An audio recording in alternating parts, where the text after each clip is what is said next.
FYI, our district attorney does not like to be referred to as Mr. Barry. It was his father. That was his father. Everybody knows. Talk about May 4th. Everybody whoever knows. said you can't train commissioners was wrong. So that's all I can say. To a degree. To a degree. We are trainable. Just takes a while.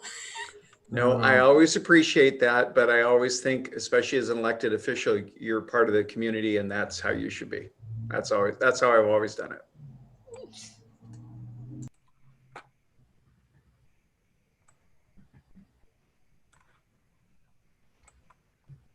Brad, we have a new budget committee member, and she is up in the corner to your probably left, Doreen App.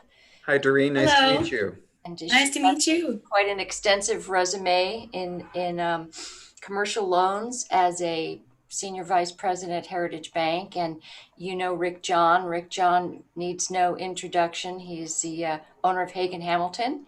And you know Denny Elmer, who owns half of McMinnville and now has branched out to other places in the in the county, most famously for the Oak or Union Block, depending on where you spend most of your time.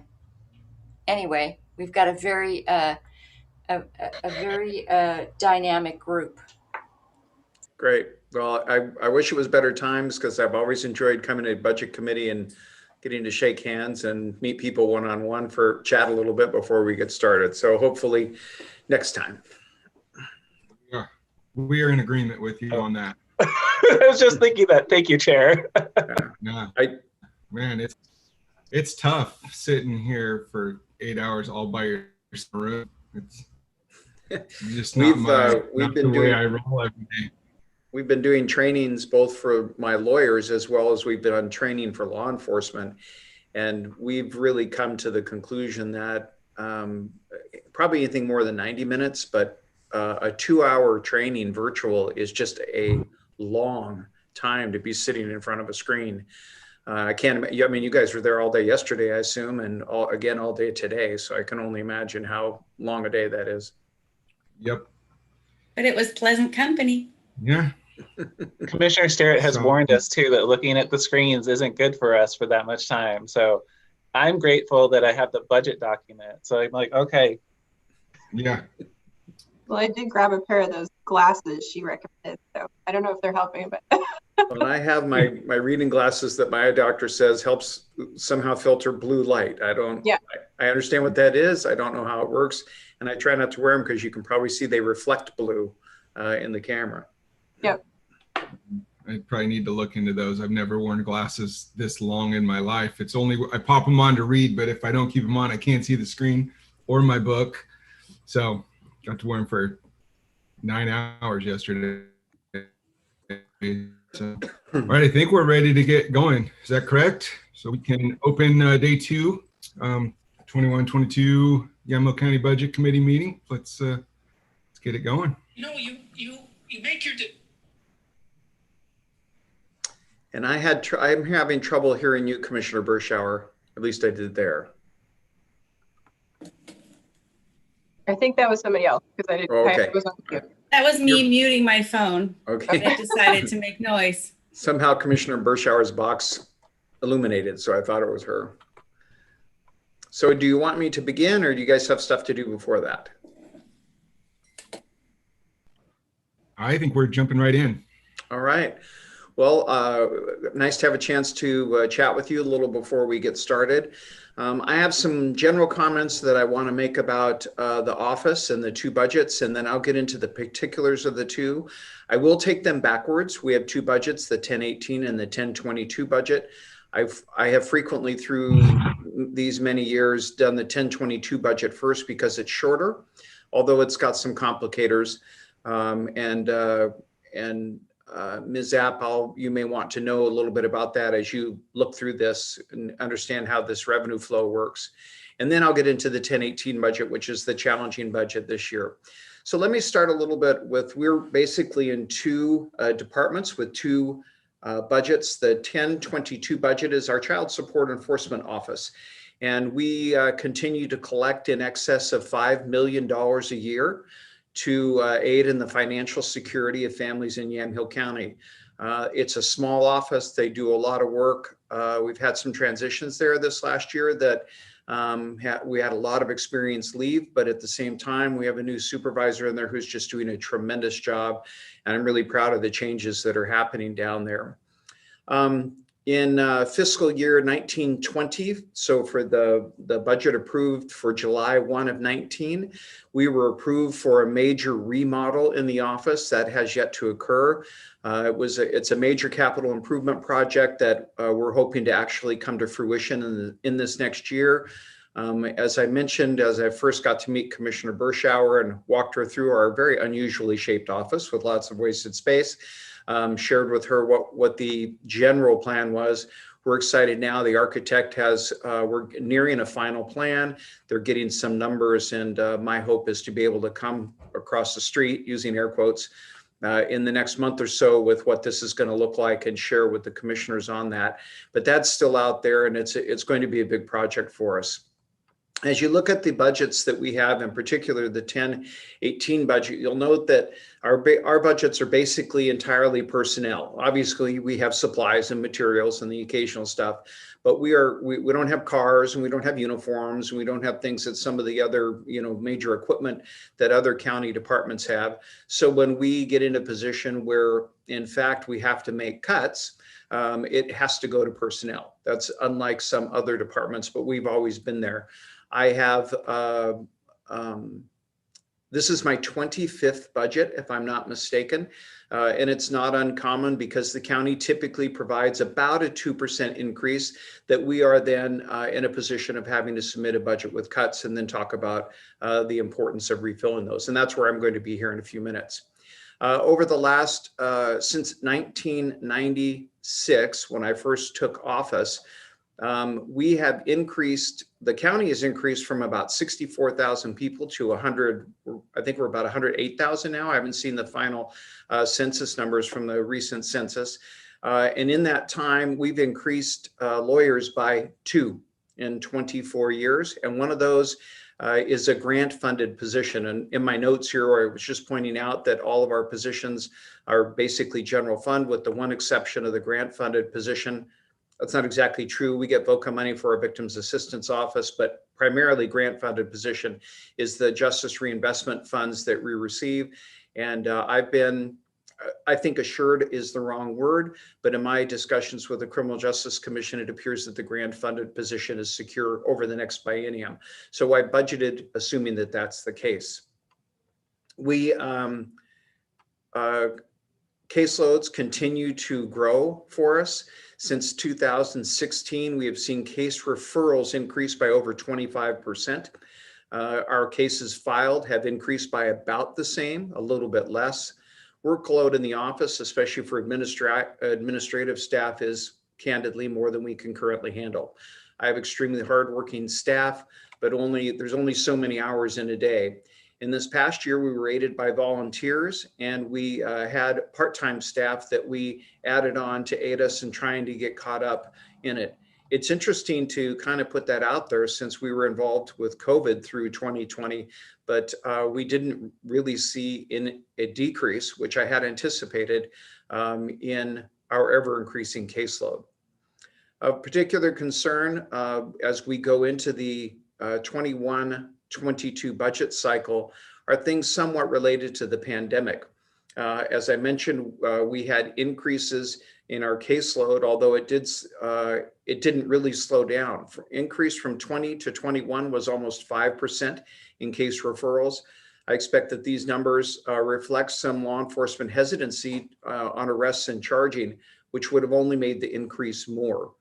We know that serious cases such as child sex abuse and physical abuse were not being reported as usual because children were not in school. And many of the reports of child abuse come from school agencies to both law enforcement and to child services. We know from national statistics as well as here that domestic violence was up through the pandemic, through 2020. And we noted that, I should let you know that in my office is my Chief Deputy, Kate Lynch, and my office manager, Deb Bridges. They are here to aid in numbers and questions that might be asked that I don't know the answer to, but we've discussed these things here. Interestingly, we've had a dedicated domestic violence prosecutor since 1997, I think it was, or 98. That's one of the 2 additional attorneys I've had in the 24 plus years. That caseload increased by about 70%. I'm looking over at Kate, is that right? About 70% through 2020. It was disturbingly high. A big concern that I'm not sure how much I've shared with you is our backlog. With the inability of the courts to process cases, I'll just be candid with you. I've never gone and looked at our backlog in the office until I did through the end of 2020. We do it with the lawyers because we have to adjust caseloads for the lawyers. So always look at what they have pending and make adjustments in caseload. That's just taking care of the management of the office. But I will tell you, from December 31 of 1919 to December 31, 2020, those are snapshots, our backlog increased 4.74 times, not percent. We had a 474% climb in backlog of cases sitting open and not completed over what we had the year before.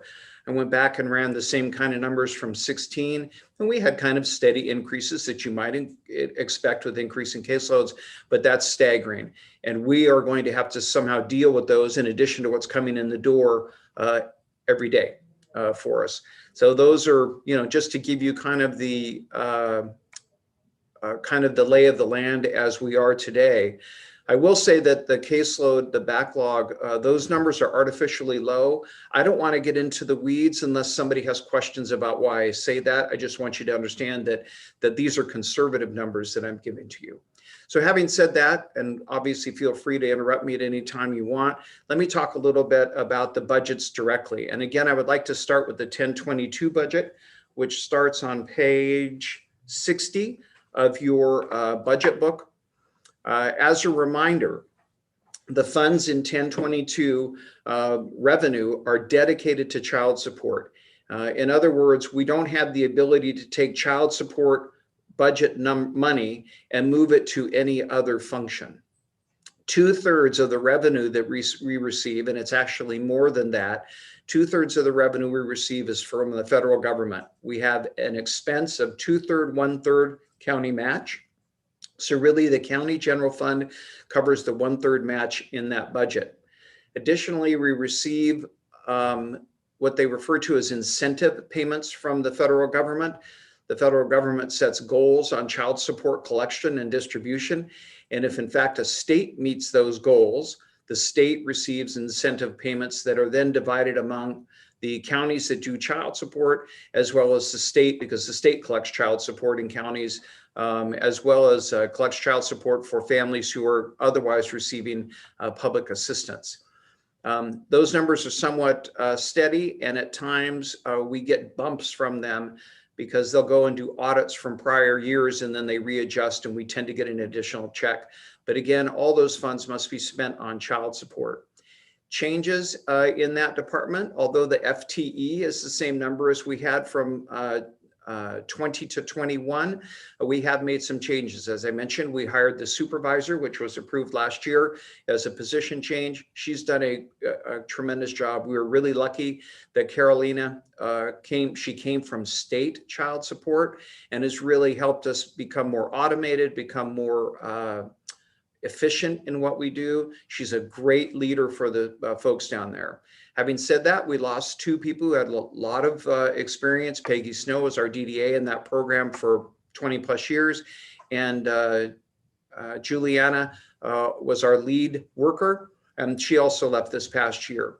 So with those changes, and because I think we're doing more with less, so to speak, we've eliminated 1 case manager position and we're filling that with an OS2. It's somebody who will take on counter work, phone answering, things like that, which will take those functions off of the case managers, allow them to concentrate on the stuff they do, dealing with cases directly. And then we have a new lawyer down there. Mike came down from the criminal office to take on the task of the child support deputy DA. And honestly, I'm really excited about how we're running down there. Changes have happened, but we're doing well, and we're doing it for less money. I probably should pause there. As I've said, when I speak to service clubs, I'm a lawyer and a politician. I can talk fast. So let me see if there's any questions from anybody on the 1022 budget before I get in the more difficult budget of the 1018 budget. I'll take that as a no. Feel free to interrupt, Casey. Brad. No, I just wanted to let you know, thank you for all that background. I appreciate hearing it. Great, thank you. Brad, before we get going, you cited a statistic. Was that 70% increase in DV cases? In our office, yes. In your office. And the way and Commissioner, so that you understand where we did, Kate's really good about running numbers for the lawyers, and the increase in open pending cases that Stephanie Harmon, the DV prosecutor, had went from around 70 to 128 or 130. I'm looking over at Kate to see if I'm about right. And to the point where it was no longer manageable by a single deputy. And we actually have divided the domestic violence up between Stephanie Harmon and Greg Jones because it was just too much for one lawyer to have. As you guys all know, domestic violence cases are very difficult anyway.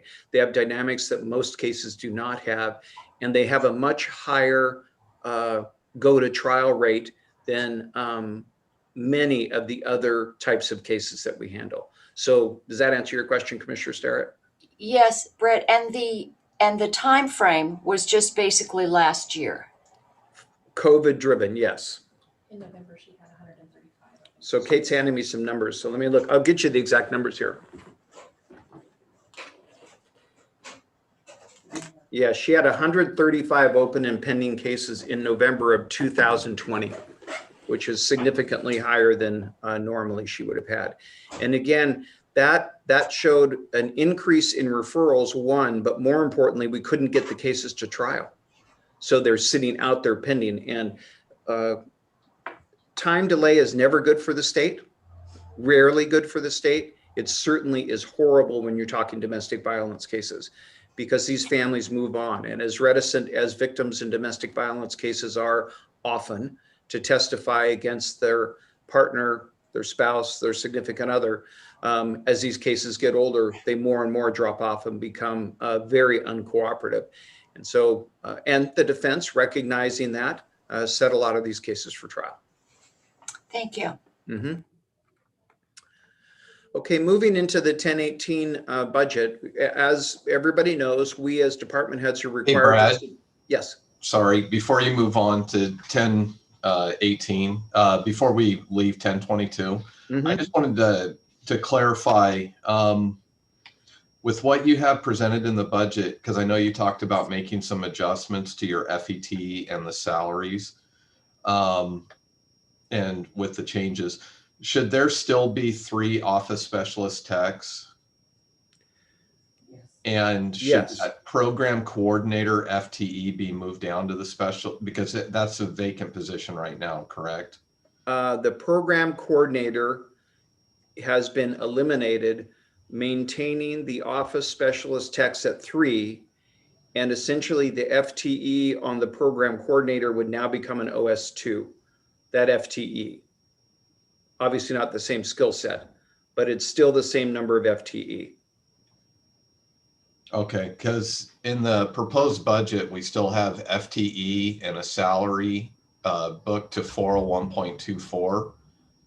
I guess we'll need to know where we're just to confirm, because it looks like the OS2 in 402.02 was updated. But it looks like those updates may have occurred in 402.2. So it looks like, I just want to make sure, so my budget team that's behind the scenes knows where we need to make the adjustments on that. But it looks like if I understand correctly, the program coordinator, the FTE should be moved to 0. Yes. The office specialist tech should be restored to 3 FTEs. The one I'm looking at, oh, I see. Yes, should be 3. And then it looks like the salary that's currently in 401.24 should probably be moved down to 402.2. Yes. Okay. Yes, thank you. Some of these changes, are relatively new, especially the change for the OS2. And I'm just trying to remember when we budgeted kind of where I'm looking over it towards Deb, but that's all accurate. Okay. Thank you. And that won't require deliberation. We'll make the housekeeping changes because it looks like the intent was that, we just need to move that FTE and the salary down into that line, and we'll make that correction. Yeah, there just so that just as a reminder, there is overall some personnel cost savings here. It doesn't make a big difference because we lose 2/3 of the savings in funding at the same time. So it's a very small amount in expense slash cost to the county by making these changes. Okay. Brad, I had one more question for you. Sure. It's not about 1022. I think it's more about that. So what I was referring to is this. We had, you're talking about my memo, I think, on the ad backs. What I was trying to say was a huge backlog that we're going to have to figure out how to resolve it in the next 6 months. We once before had a similar backlog. When the state ran out of money, and it was, I want to say it was 8 or 1 when they put money back in that checkbook. Suddenly, all fire hose of water coming at them is we're gonna have to somehow tread that. We're gonna figure out how to deal with it. It wouldn't be the first time I couldn't figure out what I wrote, let alone 1018 budget. As we're required as department heads, I submitted a budget to an additional office or 2. And I can explain more about that, what that looks like if somebody's curious. And in order to balance my budget, I had to move that 90,000 into basically personnel costs to get to a balanced budget. So the add back, I'm going to just go straight to cut into the chase here. The add back is requesting funding for the 2 cut positions. One is an administrative support position that, as I already mentioned to you, we don't have enough to keep up as it is currently. And the other, a DDA position that I also had to cut in order to give a balanced budget. Again, the reinstatement of these keeps us at an FTE neutral. So we're not adding positions. It just brings us back to what we had for several years now, but keeps us at the level that was funded for the 2021 budget. Otherwise, and I always point this out, and for Ms. App, I want to be sure she knows, there are small pieces throughout my budget where we have little pockets of money tucked away, 5,000 here, a couple thousand there. The other commissioners are well aware of this, as is Ken. We do that. I can't budget to 0. It doesn't give me the ability to move things around if need be. And so that's there. And that's 20, 30, 40,000 at most, but that's so I don't run out of money and overexpend. The other caution I will put out there is that we still have several homicides pending. They got delayed for trial. And those are expensive cases for us to try. So all my line items related to trial costs, I will tell you today, are insufficient to pay for those trials. It would not be the first time that we've had to come to the commissioners to say we're going to have a $50,000 expense related to getting psychologists or psychiatrists for evaluations and things like that. But I always like to make sure everybody's aware that I didn't have the ability to have funding in those line items for expenses I anticipate. And that's something I'll probably have to take up with the commissioners mid-fiscal year, should those cases move to trial. But that's just kind of a little foreshadowing of things to come that we anticipate. So that's kind of a lot really quick. And from there, I'd answer any questions that you might have.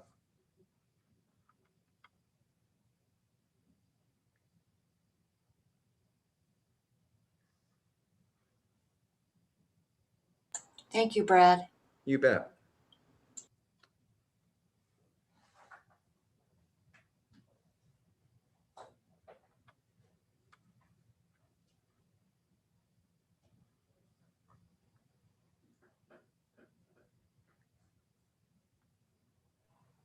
Brad, I'm good. Thank you. Okay. I appreciate the memo though. Thank you. Yes, thank you. Appreciate you. I appreciate that everybody's had a chance to look at it in advance, and hopefully it answered questions that I would have otherwise had today. So I'm expecting suddenly the screen will go black and Carrie will cut me off. It's all over. Yeah, she's pretty much the one in charge around here. Yes. Yeah, when the first note that comes up, is it okay for Carrie to be able to control everything about your computer? I figured that's pretty much what it was. Everything about your life. Yeah. Thank you, Brad. All right, thank you very much. And we got the memo about being available during deliberations should the need arise. If somebody could just give me a bit of a heads up, because I will be in court tomorrow morning, but I can get somebody to cover for me if you think there's going to be questions that you need me to be, I say physically present, virtually present. And even if something were to come up, they can come relieve me from court and I can come down and join you guys. Okay. All right. Thank you so much for your time. Pleasure meeting you. Thank you. Nice to meet you. Thanks, man. Thank you. I just wanted to quickly let the committee know before Jessica starts making her presentation. Right now, Carrie is working behind the scenes because we're getting feedback that something's going on with our YouTube stream, and we don't know if it's an internal or if she's working on that right now. So an update, but at this point, I think we're okay to continue proceeding. All right. Well, welcome, Jessica. Thank you very much. Good morning and welcome. Thank you, CCJ. We currently oversee approximately 60 staff. And Jessica, what does DCJ stand for? It stands for Department of Community Justice. Now that I've said it, can I call it DCJ or do I have to say it the whole time? DCJ is perfect. Bless your heart. So currently I oversee a adult and parole and probation department, a juvenile probation department, a 24-bed, 24/7 juvenile detention facility, our adult pretrial justice program, as well as parks and work crew. As you can see in the organizational chart in your budget packet. You heard from our newest member, our parks manager, Ben Munch, yesterday on the parks budget. So I'll be presenting on the other piece of that budget in the work crew in Fund 21. So just a brief update for you on what we've been experiencing with COVID in the last year.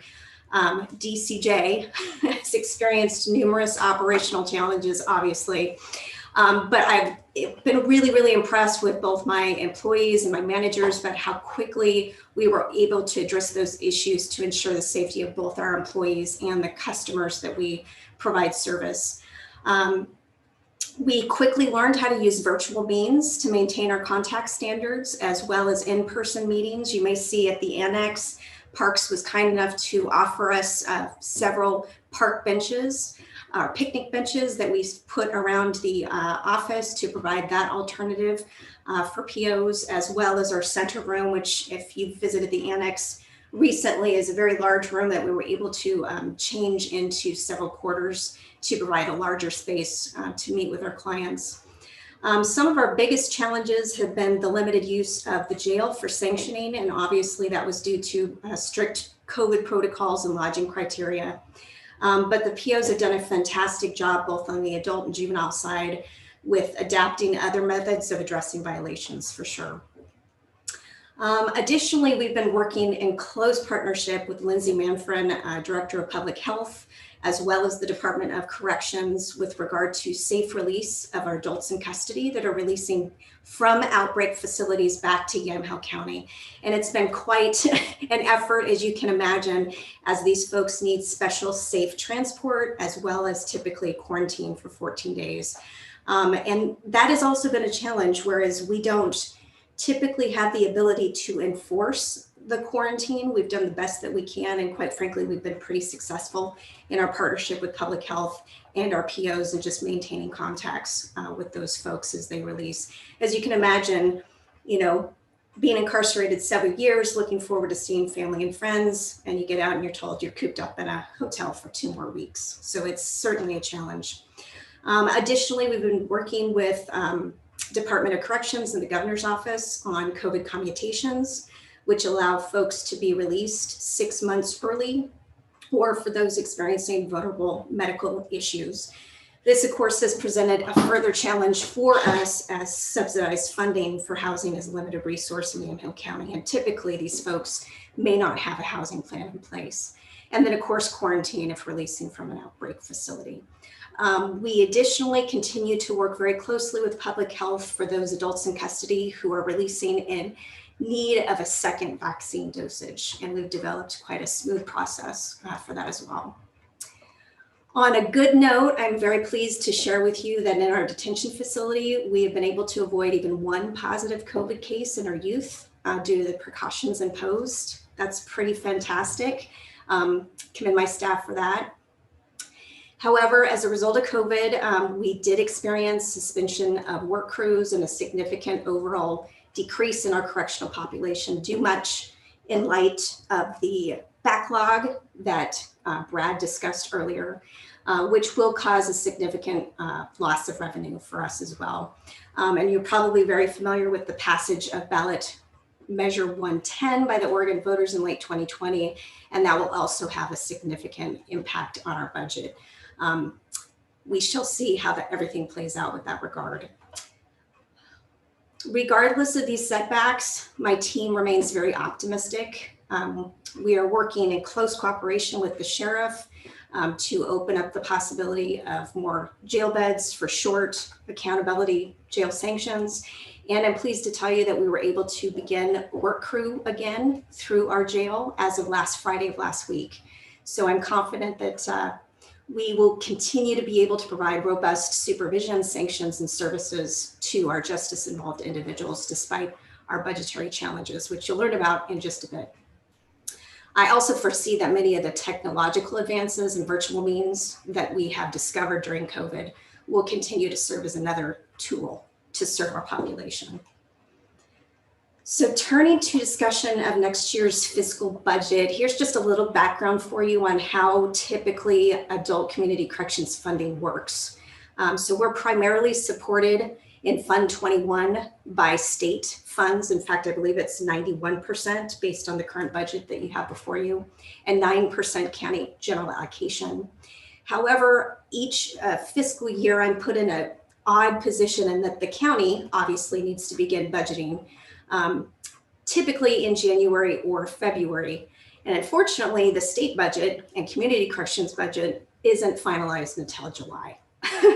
So what I present to you is the best estimate that I have based on the governor's recommended budget that was released in January, as well as various conversations with legislators, pending criminal justice reform, lobbyists, and of course, our Community Corrections Association, Directors Association.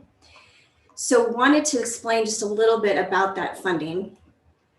So as a result of the governor's recommended budget that proposes a 10% cut to both adult community corrections and the juvenile probation, wanted to tell you that that resulted in a drop from $268 million for community corrections in the last fiscal year down to $244 for this coming biennium. So that's the number that we're going off of today. Sadly, the same 10% cut proposed in the governor's recommended budget existed for our justice reinvestment grant funds, which Brad also spoke of. Currently, that supports our Yamhill County pretrial justice program and our SPART sentencing prison diversion program as well. But it sounds like there's a lot of hopeful discussion because of the importance of that justice reinvestment and the work it's done to decrease our prison population. So just a little bit more with regard to the community corrections funding, and we'll dig into the budgets. So essentially, community corrections funding is based on the total felony population served statewide. So in April, the Department of Corrections completed a forecast that showed a continued decrease in both prison population and community corrections since March of 2020 due to the pandemic. So again, the backlog of the courts, suspension of the courts, not having new cases be prosecuted and come onto supervision. And then on the back end, we see cases expiring and falling off supervision. So unfortunately, as a result of this new forecast, an additional 10 million is suggested, moving community corrections funding from 244 that I just mentioned down to 234. The other thing I would like to mention to you is that the state allocation is based on quite a complicated capitated formula. And it's again based on the total number of felony justice involved individuals that each jurisdiction supervises. So my finance manager and I did the best that we could to estimate based on monthly reports we were receiving from the state on what each monthly population would be for each county. So we went with 4.1% allocation. However, based on this forecast and finalizing what the allocations would be, they actually dropped down to 3.9%. So that's a drop in 0.2% of the overall budget. However, on a good note, there is some good. There seems to be a great deal of support via the legislator to provide additional 25 million to community corrections. And quite simply, that's based on the actual cost of doing business in community corrections with the implementation of evidence-based practices per Senate Bill 267.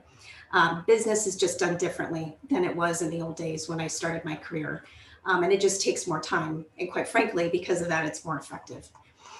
Additionally, the Directors Association has sponsored Senate Bill 467 that I wanted to mention to you, that is requesting Department of Corrections grant and aid funding to support the supervision of certain misdemeanor offenses, specifically person-to-person offenses. So those could include domestic violence, menacing, sex abuse 3. And currently, I will just mention, we're very fortunate in Yamaha County because the commissioners have supported supervision of those misdemeanor folks here in Yamaha County, but unfortunately some county community corrections departments do not receive any allocation, and they have that terrible decision to not supervise, quite frankly, folks who, in my opinion, with victims should receive supervision. So if this bill becomes law, which it appears to have a great deal of support, it represents 7 million to community corrections in the first biennium and as much as 23 million for the 23-25 biennium. And as I mentioned, there seems to be a great deal of support. So with all of that uncertainty, I'll wrap up. I just wanted to mention to you today that again, this budget is based on our best estimate, as it won't be finalized until July. And because of all the uncertainty, good points, maybe more detrimental points, I don't intend to present any huge broad changes to you today. I have been assured by administration that if necessary, a supplemental budget may be something that we could consider once that's finalized in summer or late next year. So any questions on that before I dig into budgets? Jessica, hi, it's Mary, and thank you for all the hard work you and your team do. Appreciate it. I was wondering if you had any input on Senate Joint Resolution 10. This is a resolution which is designed to supposedly prohibit slavery, but what it does is it goes quite a bit farther. I'm going to read from it here, and basically talks about involuntary servitude in the state, so that you cannot require someone who is incarcerated to do work. You can offer them that, but I know that our youth oftentimes are sanctioned and as part of their community service are asked to do a variety of different things. So my understanding is that this would not be something that we can allow anymore. And I know there's great benefit to these kids having to get out there and do some pretty hard work as a way to pay back some of their, just in general community service. So I'm wondering what your thoughts were and how that was going to impact, or would it impact you going forward? Well, great question, Commissioner Starrett. I'm not familiar with that piece of legislation, although I obviously should be, assuming it affects both our adult and youth population. I would be very saddened to see that resource and that opportunity be removed, because it does a great deal in not only allowing, my apologies, not only allowing our youth to provide restitution back to their victims, but it also provides life skills and allows them to get out of the detention facility and do something productive. And certainly the same can be said on the adult side. So great question. Let me jump into that a little bit more and hopefully get a better answer for you. So obviously it's something I should know about. I'll send that over to you. It was really quite concerning to see how that was going to impact folks who might benefit from work. Thank you. Yes, it would be. Thank you very much. All right. So digging in, I did want to just point out a couple of charts. Sorry. Oh, yes, Sorry, Director Geach. I was like seeking my unmute button. The one thing I wanted to ask about is if state funding for misdemeanor does come through with this proposed bill, which I'm sorry, I forget the number of. It seems like the budget committee might want to consider, I'm assuming that there are other needs, it sounds like, in the department that the misdemeanor funds typically go to. Have you identified specific places where you're like, this is where that misdemeanor money needs to go next, that you would want to make a pitch to us on? Yeah, so currently that particular bill would cover 3 specific crimes, the domestic violence, assault 4, menacing, and sex abuse 3. So that would allow us to utilize the other misdemeanor general allocation to supervise other misdemeanor cases. You know, we have a long-standing tradition in Yamhill County because of our collaboration with the courts, defense, DA, and the commissioners to supervise those cases that maybe are considered higher risk, but have a number of pretty consistent charges over and over again, a great deal of contact with law enforcement, for instance, great deal of contact at the jail, cycling in and out. And that would allow us to provide more attention to that population to try to stabilize and provide them with the services. And obviously, you know, at this point, we typically have to reserve our resources for the higher risk populations and of course, our felony populations as well. But great question. I look forward to more discussion with the board. Okay, thank you, Director. Now go for it. So I wanted to call your attention to 2 documents in your packet. The first one is entitled Department of Community Justice State Revenue Projections. And I mention this to you because it is directly related to 2 of the 5 funds that you'll see in Fund 21. And it shows you how 1145 funds are distributed between DCJ as well as the Sheriff's Office. And just a little reminder to you, if you're not familiar with 1145, it was a House bill that passed in 1995 that allowed local adults in custody to serve Department of Corrections incarceration period of a year or less in local jails. And as a result, the Department of Corrections provided funding to local jails to house those adult in custodies for that period of time, as well as funding to Department of Corrections, Community Corrections, to provide case management and transition planning. So here you'll see, based on the numbers that we projected on the governor's recommended budget, granted the percentage there is incorrect. We were hoping for 2.41 and we landed at 3.9. But overall, as you work your way through that chart, you'll see that DCJ receives and keeps 75% of those funds, but approximately 24% of those funds go to the Sheriff's Office. And just wanted to make reference to that, and you'll see as we go through Fund 21 how those play out. And then one other document that may be helpful to you is entitled the Yamhill County Department of Community Justice Budget Overview. And basically it just goes through each of my budgets, talks about what it supports, what type of supervision it supports, and how it's funded. So with that, I think we're ready to dig in. I was going to start with Fund 21 simply because it's the first to appear in the budget packet on page 62, if that works for folks. All right, so beginning on page 62, you will see our beginning balance there of 1.38. And again, just to mention, this is 91, supported by 91% grant and aid state funds and approximately 9% county allocation. I do want to mention that in this beginning balance, it also includes $190,000 of CESF, Criminal Justice Commission COVID grant funds. And that was one lump sum that we received that we can spend through January of 22 and potentially through January of 23. So that lump sum remains there until we spend it down. So moving on to 63, and feel free to jump in if you have any questions as we go along. We see here Fund 2141.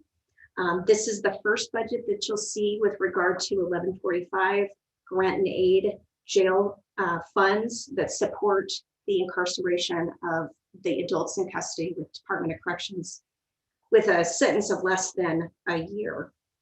So just keep in mind, again, this incorporates the 10% cut that we saw in the governor's recommended budget, although I sincerely hope that changes.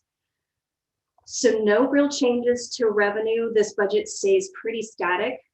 It continues to support 3 of the highest paid deputies. So no changes to personnel. And moving to materials and services, no changes to report there either.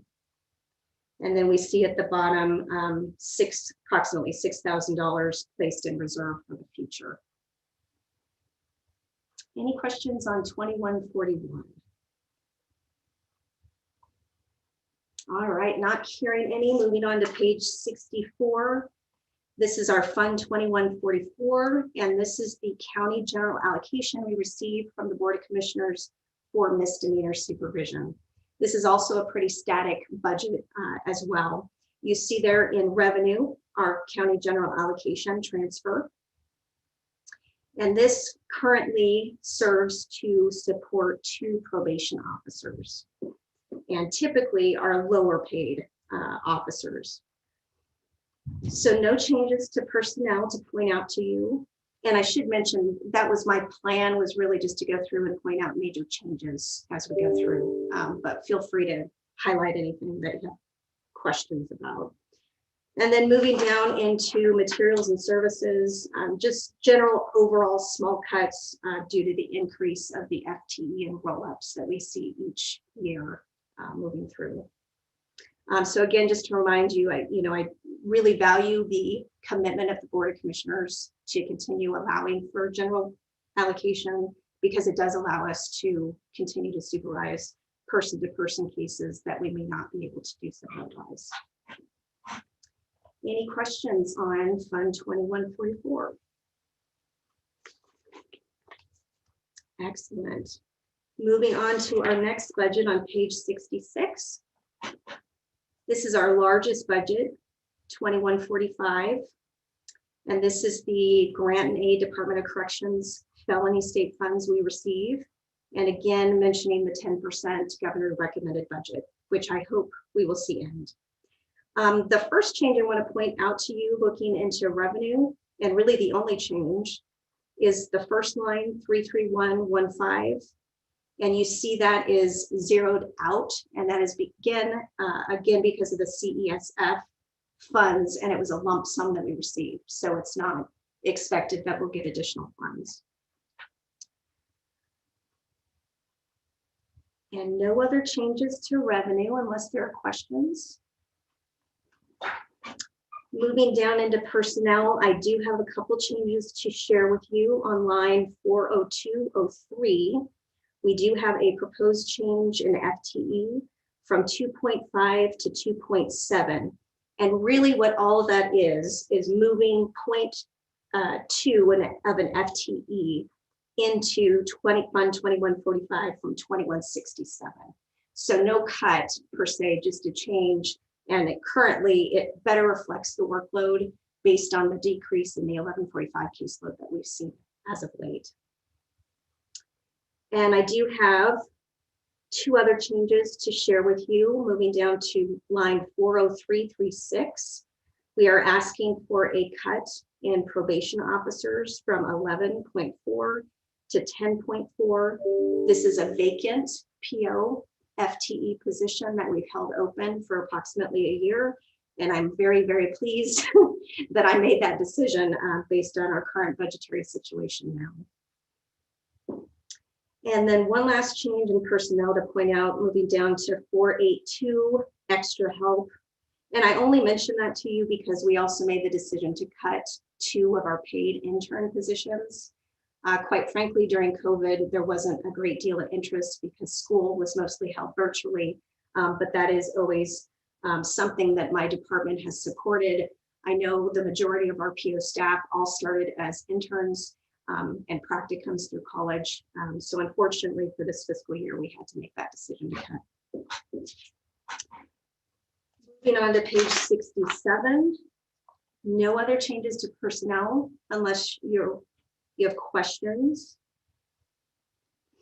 Moving into materials and services, and I just had one large change to point out to you on line 61113 parole services. And there's a pretty outstanding difference between what was adopted last year and this year. And that is again because of the CESF funds, approximately 106 received from the Criminal Justice Commission that we've been using to house those adults in custody released on commutation and or those needing quarantine.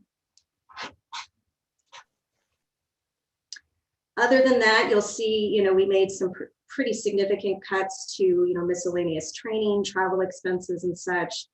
We did maintain some expense because through the Department of Safety Standards and Policy, who receive our certification through, we do have requirements to maintain standards. And I'm also delighted to tell you that we're in the process of developing an internal training program with regard to defensive tactics, firearms, and taser. And historically, we have had to depend on our law enforcement partners for that training. So I'm hoping that we can create a pretty robust training program. Any other questions on materials and services? Director Beach, I just have one question. This is Casey.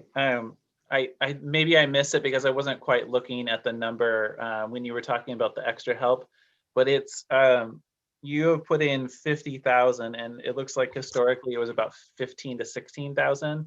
Are you anticipating having more interns in place? Is that it? Yeah. No, actually, that's not it. And Vicki Wood, my finance manager, can correct me if I'm wrong.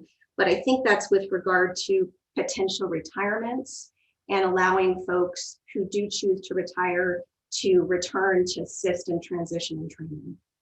Yeah. Perfect. That makes a lot of sense. And I can hear her talking about it right now. Exactly. All right. And I think if there aren't any other questions on Fund 2145, we can move on to page 69. Fund 2163 is our grant and aid state funds and contracts that support our work release and work crew program. So this is the other half of Ben's budget, and you saw the parks piece as well. So I will mention, COVID presented a really wacky year. Work crews, unfortunately, with the jail had to be suspended. That caused an inability to meet our contract demands and therefore lack of revenue. So I really did base this budget on planning to return to some normalcy. And we see hope in that. We have been running our out of custody crews, and as of Friday, as I mentioned, we have the potential for adults in custody as well.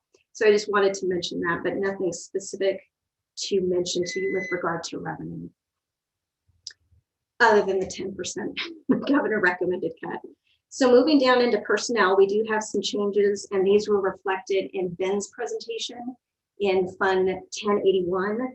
So the first line is 40134. This is a change in the division manager from a 0.5 to a 0.2, moving that 0.3 into Fund 1081. And again, I think Ben explained this quite well, in that we just feel that it's currently what the workload is with regard to Ben, as well as the work crew supervisors, which I'll come to in the next line. Pointing out to you 40325, a change in FTE from 4 to 2.5 for community service supervisor. So what we're doing here is proposing to cut one vacant work crew supervisor FTE, and then to move the other 0.5 into 1081. Again, just a better representation of the workload that's being done currently. Any other questions regarding personnel? Moving to materials and services, I think you'll see there just, you know, substantial cuts here and there as needed to try to make the Fund 21 balance as best. So nothing for me to highlight for you in materials and services. Any questions with regard to 2163? I have a question. So as you were talking about moving various FTE portions into another section, I was unable to locate the section. Could you tell me again? Absolutely. So it's in the parks budget, which is Fund 1081. Okay. Yeah, that's probably why you're not seeing it. I'm like, where'd I go? Yeah, Thank you. absolutely. All right. Without additional questions, we'll move on to the last fund in 21 on page 71. And this is 2167. This is the other portion of the 1145 grant and aid funds that I mentioned with regard to case planning and transitioning of our folks back into the community. So again, you'll see a 10% cut in the revenue as expected. Moving on into personnel, we do have, again, to point out to you line 40203, we are asking for a change in FTE from 0.5 to 0.3. And this was pointed out to you in Fund 2145, and this is where the other 0.2 was removed from and placed into 2145. And then one other personnel issue is actually an error that we discovered yesterday on line 482 for extra help. That was actually an error. And so I'd like to ask that that be zeroed out and then offset or to increase our ending balance.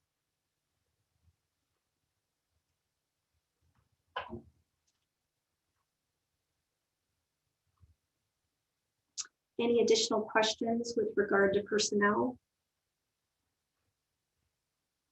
Moving into materials and expenses.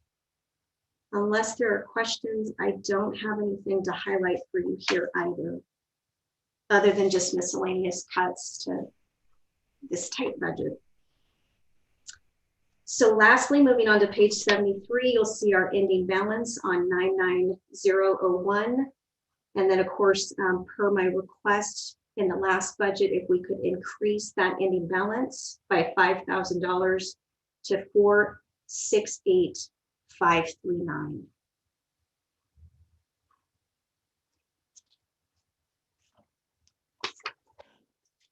Excellent. Before I move into juvenile, any question with regard to Fund 21? None for me. Okay. All right. So moving on to page 74 in your budget book. We'll shift into Fund 1074. This is our juvenile department, our probation department. So this is supported primarily by county fund, Cali allocation approximately 73%, but 27% is from grants and state funding. So we do see a 10% decrease per the governor's recommended budget. Did want to point out to you the first line there, 30101, there is our beginning balance of 320. And the next line down represents the state funds. We were very fortunate in that the 10% only applied to the basic and diversion you see in the first footnote and did not apply to our prevention funds.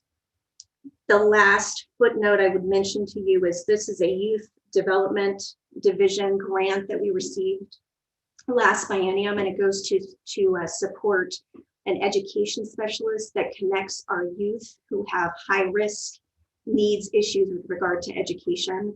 It has been a tremendous valuable tool for us, and we do plan to submit application for that again. Any questions to revenue? Moving on to personnel, we do have a couple changes that I would like to make note of. Moving down to 40330, Juvenile Probation Officer 1, we are making a request to cut those 2 FTE. One of the FTE is currently a vacant PO position that we had intended to fill, and I'm glad that we didn't. We are asking to cut that one. And the other is with regard to the next line down on 40331, proposing to change Juvenile Probation Officer 2 from 4.9 FTE to 5.9. And I'll take this opportunity to point out that I do have a reclassification request in your packet.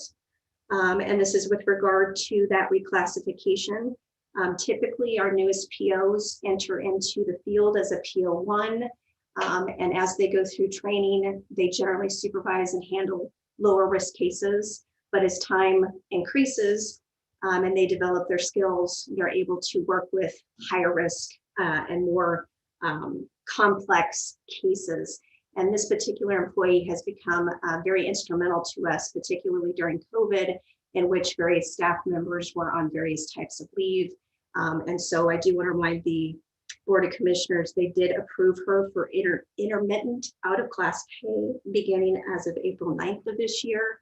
And so this is a request that she be reclassed as of January 1st to a PO2. And this certainly assists us with operational needs as well. Just to clarify, there's one vacant position that is being cut, and the other position as a PO1 is being reclassified to a PO2. Yes, thank you for the clarification. And just to add in there, it does represent that reclassification, a cost of $3,156 that currently this budget can support. Any questions overall on Fund 1074? All right, and with that being said, we come to the tough budget. So moving on to page 76 is our Fund 1077, our juvenile detention. And this particular fund is primarily supported through the county and through various detention bed rentals, which I plan to discuss here in a bit. We do receive about 1% in state funding because of our community service program. So I would like to start by pointing out the very first line there, the beginning balance of 30101. And I really me and my team had to scrutinize this budget unbelievably. And in order to even submit a balanced budget, I did have to move and propose that $80,129 of the general allocation from the probation budget be moved into general allocation to our detention budget. So I did want to make mention of that.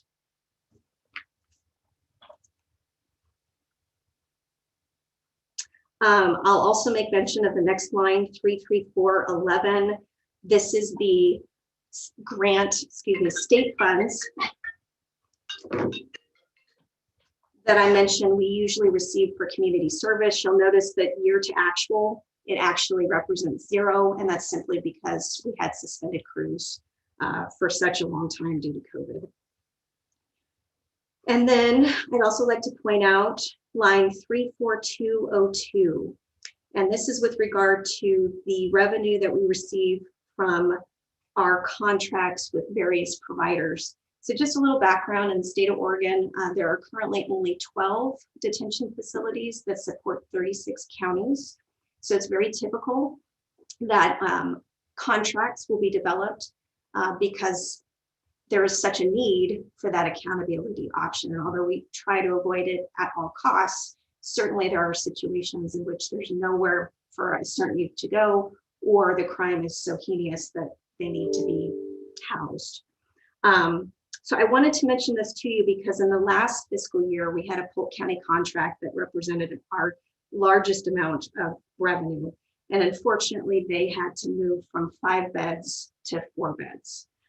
So that was a huge loss to us. And of course, something that I always like to bring to the commissioner's attention because of the concern that if we were to lose all our contracts, we would be in a world of hurt, so to speak. On the other side, I will say that we just, actually you just, Board of Commissioners, approved a Clatsop County contract for the next fiscal year for 1.5 beds. And I will mention that we do also have various as needed beds that we receive from other counties as well. But I just wanted to begin that conversation so that you were aware if we ever did lose those contracts, that I would be coming to you and we'd have to engage obviously in some pretty serious conversations about how to continue to support detention. Any questions with regard to revenue? Moving down into personnel, and I don't have any changes to show you, but I will just point out that there are 2 lines that look a little wonky, 40328 and 40329. And this represents a new collective bargaining agreement that was ratified, I believe it was November of 2020, and shifted our juvenile correct techs into specialists. It also included a wage adjustment and then a 2% COLA, and then additionally in the next 2 years. So that may look a little weird, and it has historically looked a little odd because typically we have the FTE approved for a corrections specialist, but begin them at the range of a corrections tech. And then after 3 years of training and completion of a test, they're moved into range 15.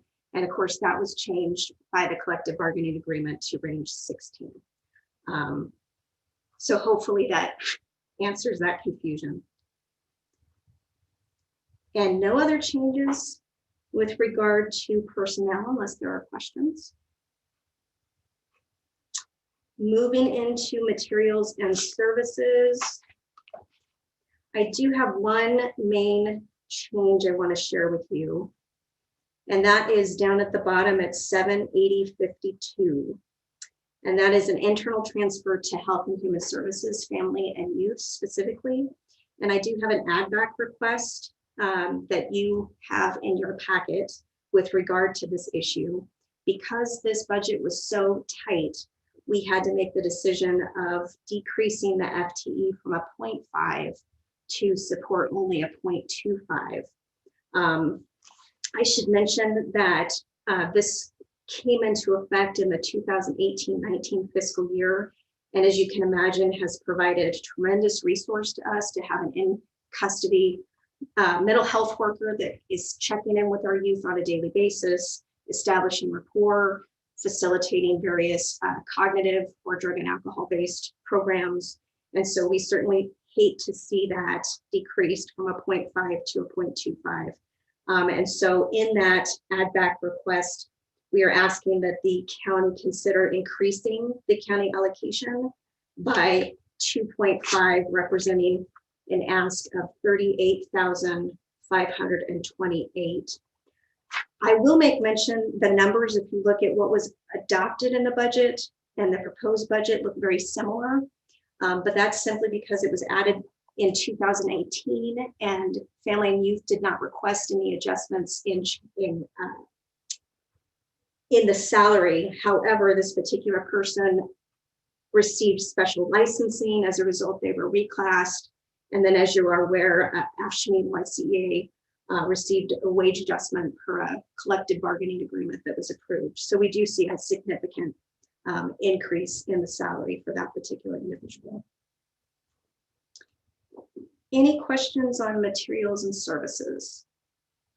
I guess I just want to mention overall, again, if you're looking at schools and conferences and travel expenses, we really, quite frankly, cut that to just about nothing. So it will be a very lean year, to say the least. So if no additional questions, I'll move down to ending balance. 9901, you'll see that's zeroed out. And I just want to make mention again, that's after supplanting $8,129 from juvenile probation's budget. I do want to make note of the second half of my add back request that I know will be under deliberation tomorrow. In 2017 fiscal year, the Board of Commissioners and the Budget Committee approved a general allocation increase to the detention budget of $39,198. Since then, and then just recently learning of an increase in Aramark, I do actually need to make a change in this memo. The actual cost for both food and medical services is $71,000 instead of $65,546 mentioned in the memo. So I'm actually asking for an increase in general allocation of $31,802 as opposed to the $26,348 mentioned in the memo. And that's a difference of $5,454 that we just learned about with regard to increase in Aramark contract for food. So the memo you provided needs to be updated? It does. Can I? You need to send that to me as soon as possible so I can share it with the committee and update the. Absolutely. I'll do that immediately. So that is all I have for you, unless there are any questions. I want to say it was right though in the spreadsheets. I remember seeing 71,000. Is that? It is, and I made note of that. And that is a mistake on my part. It made the budget, so the budget's actually correct for that transfer line, but it did not make my memo, and I'll accept personal responsibility for that.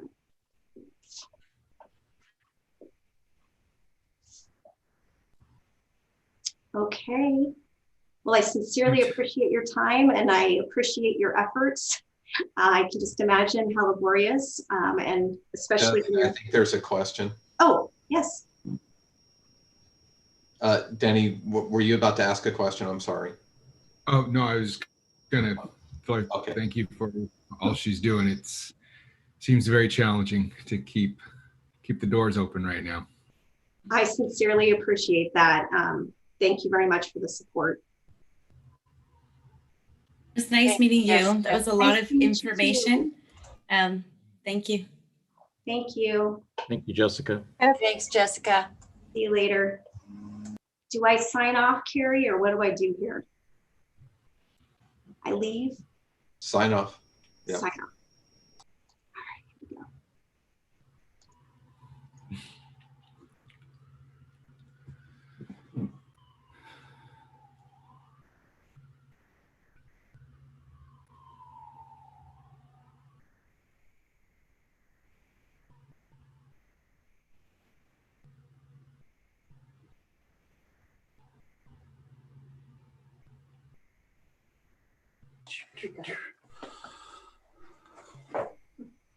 Good morning.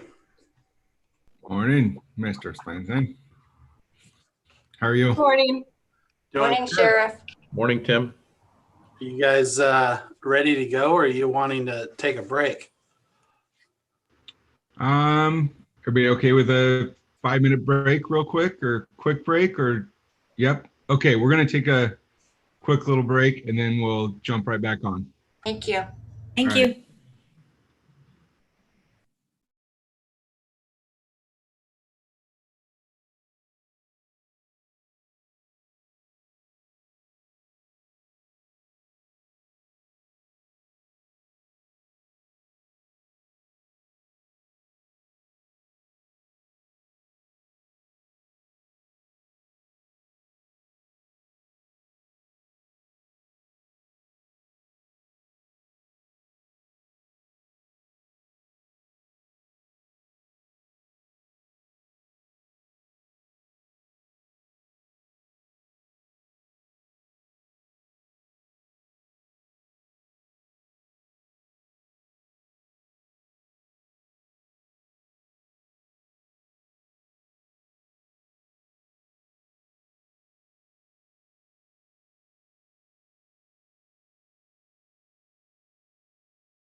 Sheriff, is this a virtual background?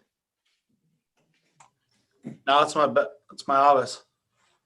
Oh, it just looks different.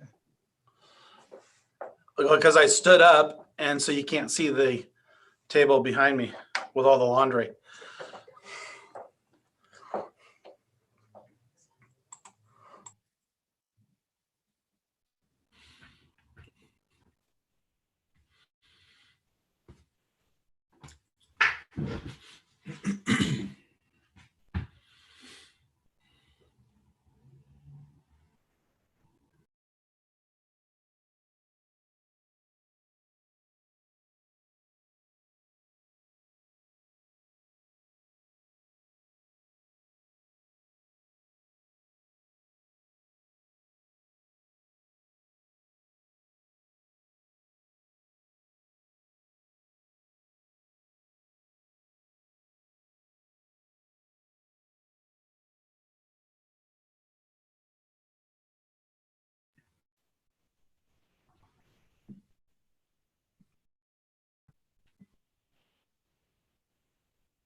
All right, I guess we are back in session with Yamaha County Sheriff Tim Svensson. Welcome. How's it going? It was a wonderful day. All right. Well, I'll try to be as brief as possible, but of course, if there's questions in any of the multiple budgets that we're going to go over in the next few minutes, feel free to interrupt me at any time. To kind of start off with, just kind of an overview of all of our budgets, as we've done traditionally over the last 2 or 3 years, we've pretty much kept everything flat. There's been a desire at some point to try to increase a little bit of our extra training lines, some of our equipment lines, increase some of our professional services in some of our divisions, but because of the reduced revenue in some areas because of COVID, and then also because of this is our last year of the 8.5% salary adjustment for the CBA, in order for us to continue to balance the budget without having to request a large amount of discretionary increase.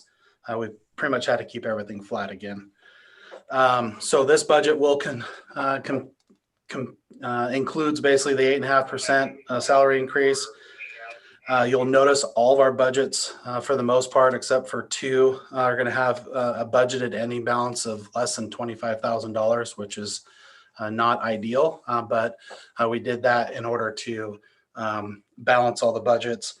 And then as far as our personnel is concerned, between our jail division and patrol division, we're in the process of recruiting for roughly 5 vacancies between the 2 divisions, based off some retirements and some vacancies.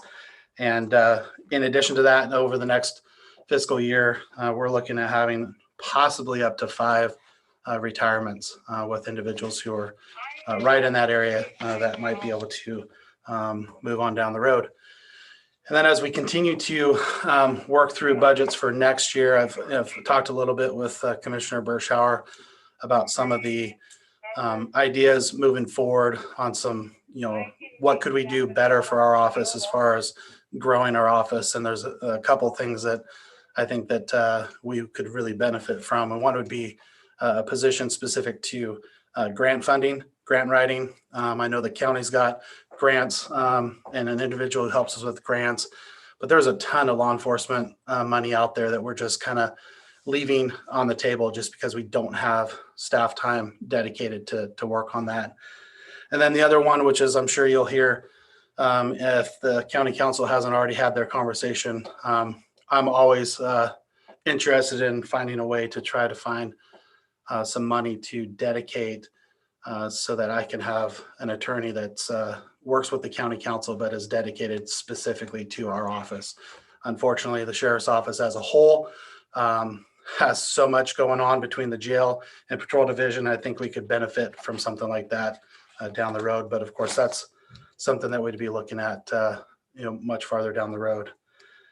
So going right into our 1041 jail budget, which you're going to find on page 78. There's a couple things to point out on this budget. First thing would be we had a MAT program that we had grant funding for through the Oregon Health Authority. That grant funding will run out basically in June of this fiscal year. I've had a conversation yesterday with the Oregon Health Authority. They were very excited about the program. It was kind of a pilot project that they funded for the last 3 years.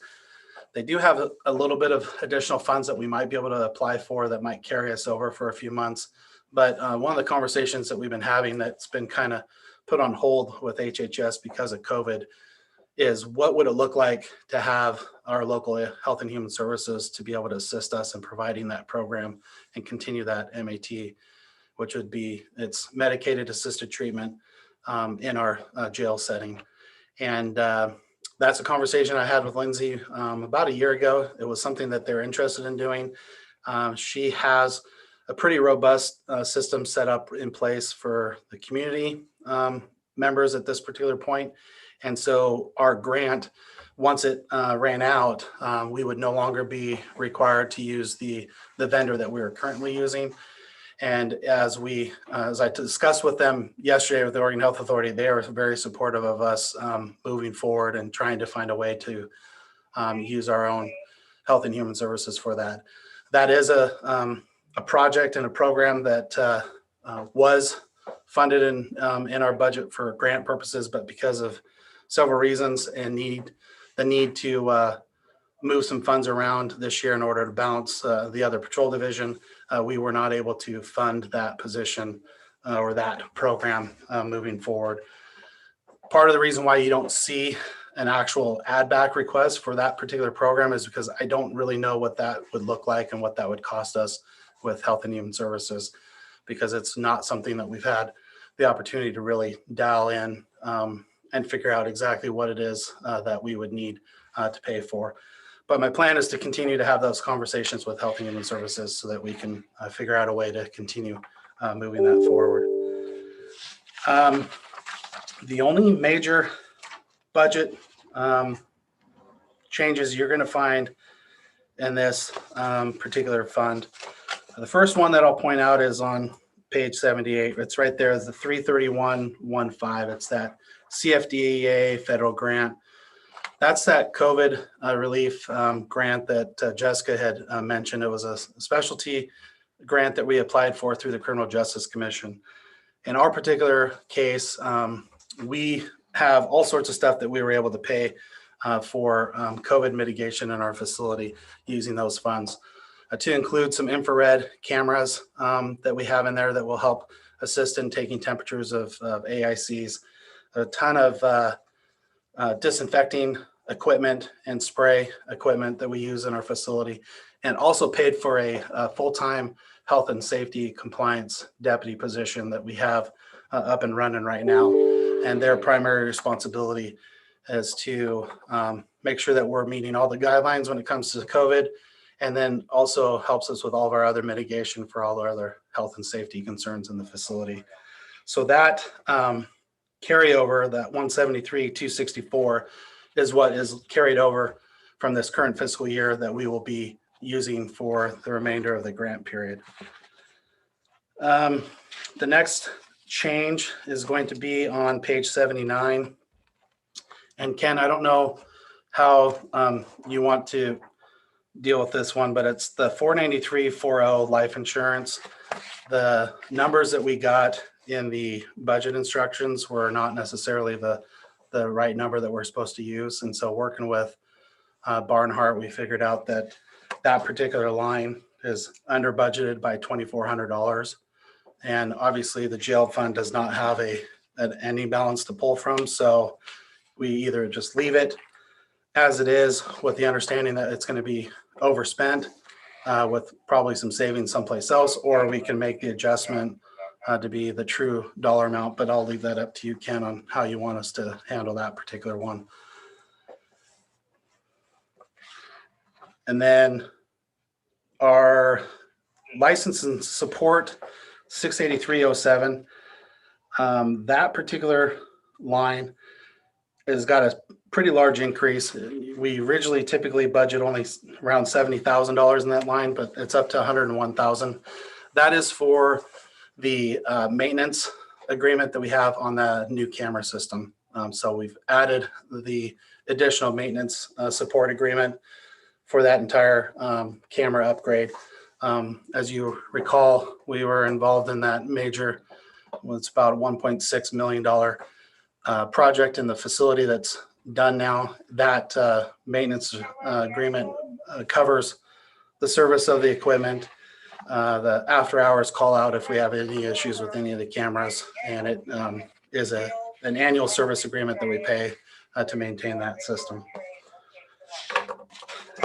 And the only other major piece of note for this particular budget is that we had a pretty significant carryover budgeted in this particular fund, primarily because of the CARES Act reimbursement funds that we got for COVID mitigation. That savings, which was roughly $240,792, was transferred in discretionary allocation to the 1043 budget to offset the shortage in that budget, to make sure that that budget balanced given the personnel increases.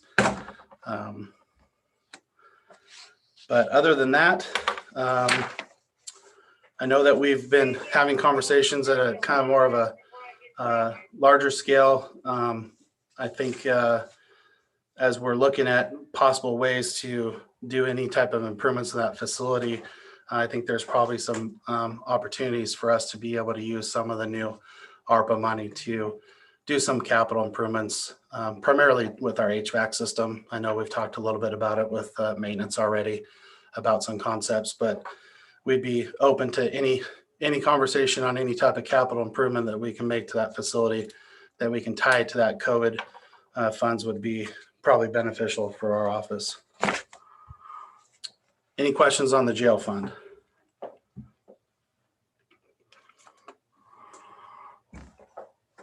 All right, so we're going to move right into the Marine 1042, which is on page 80. The only thing of note, I know you guys will have that, there should be a memo on our materials and services because we made an adjustment that was greater than that 5%. It's specific to the 61001 line. And well, there's actually multiple lines. Expenses for hiring. It's basically all of our expenses that we have for hiring our staff, our seasonal staff. We send them to do swim tests. We pay for different types of testing to do when we're hiring them. So we had to increase that line. It's all grant funded through the Marine Board, minus the small discretionary allocation that we receive every year. But because we increase that line more than 5%, you guys have a memo on that particular section. But other than that, it's pretty status quo when it comes to the Marine budget. Any questions on 1042? Quick question. Yeah. I mean, I'm on the river 4 times a week in the summer. Is that the demand down there? I mean, there's parking to the top. I mean, I can't even imagine how many boats are out there. Tualatin Valley Rescue is out there almost every day that I've been out there with dealing with boaters in distress to missing people to all kinds of stuff. Are they getting those calls because there's not enough manpower from the sheriff's department to be out there?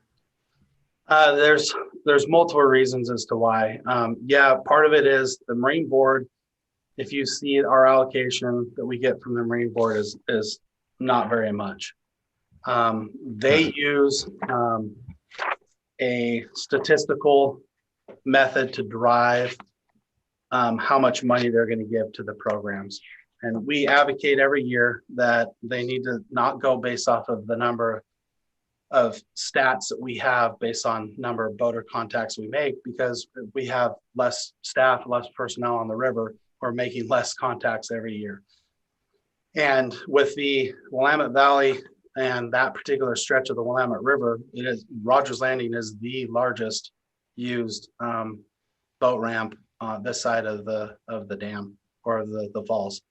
And as you know, it's packed every summer, especially on holidays.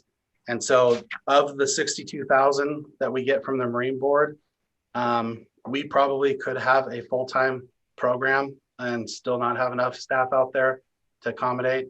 And this 62,000 gets us, barely one boat, every day, 4 days a week. So it's a struggle because we have a large stretch of river to cover.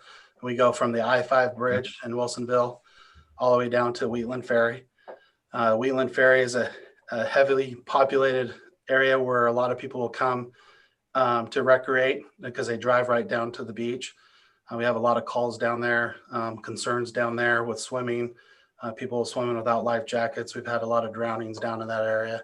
And then the entire Newburgh pool, where everyone is up there with their recreational boats, that becomes a very huge stress. And every year we tell the Marine Board that they need to give us more funding for that, and we get the same response. So what we do is we take the $62,000 that they give us and we put that all into personnel. We take the discretionary allocation we get from the board and we put that into our materials and services for the maintenance of the boat, fuel, training, and stuff like that. Okay. Yeah, it's a need there. I mean, it is, I boat a lot of different areas, and it is one of the most crowded, and it definitely helps when the sheriff is there. There's a different sense out on the water, so seems would warrant a little more protection. Yep.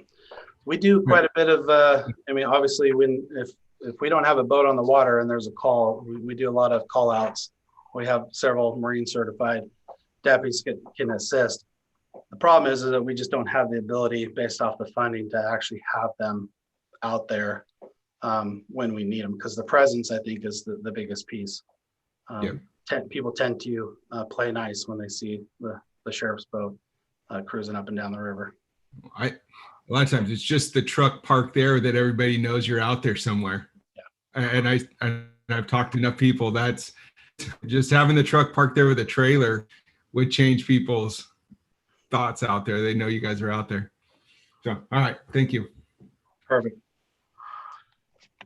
All right. So now we'll go on to our patrol budget, 1043, which is going to be starting on page 81.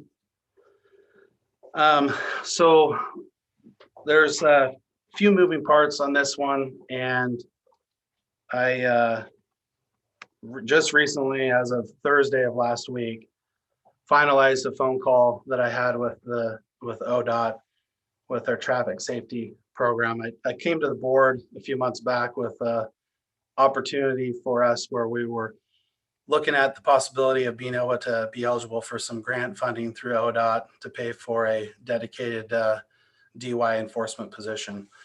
The concept behind it would be basically 100% funded for the rest of this fiscal year, 100% funded for 22 to 23, and then 75% funded, and then down to a 50% fund in the last year for the position if we were to sign the agreement. In conversations with them, that's based off of their existing funding, that they have a lot of funding that's always left over every year, that they anticipate us being able to probably ask for the full amount for the completion of the entire grant through 2024.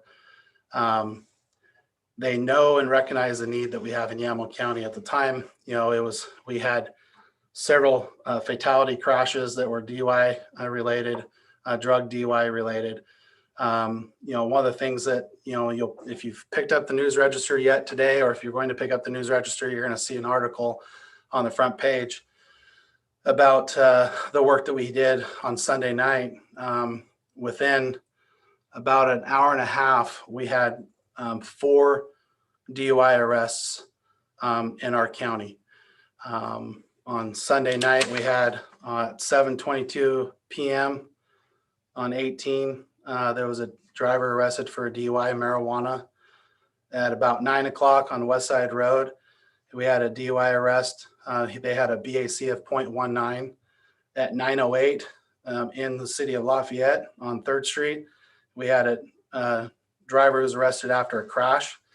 His BAC was a 0.17.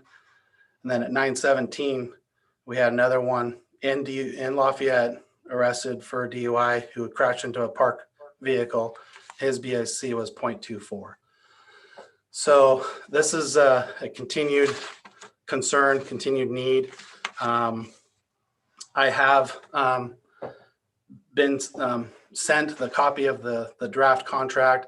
It's probably something that we're going to bring back to the board.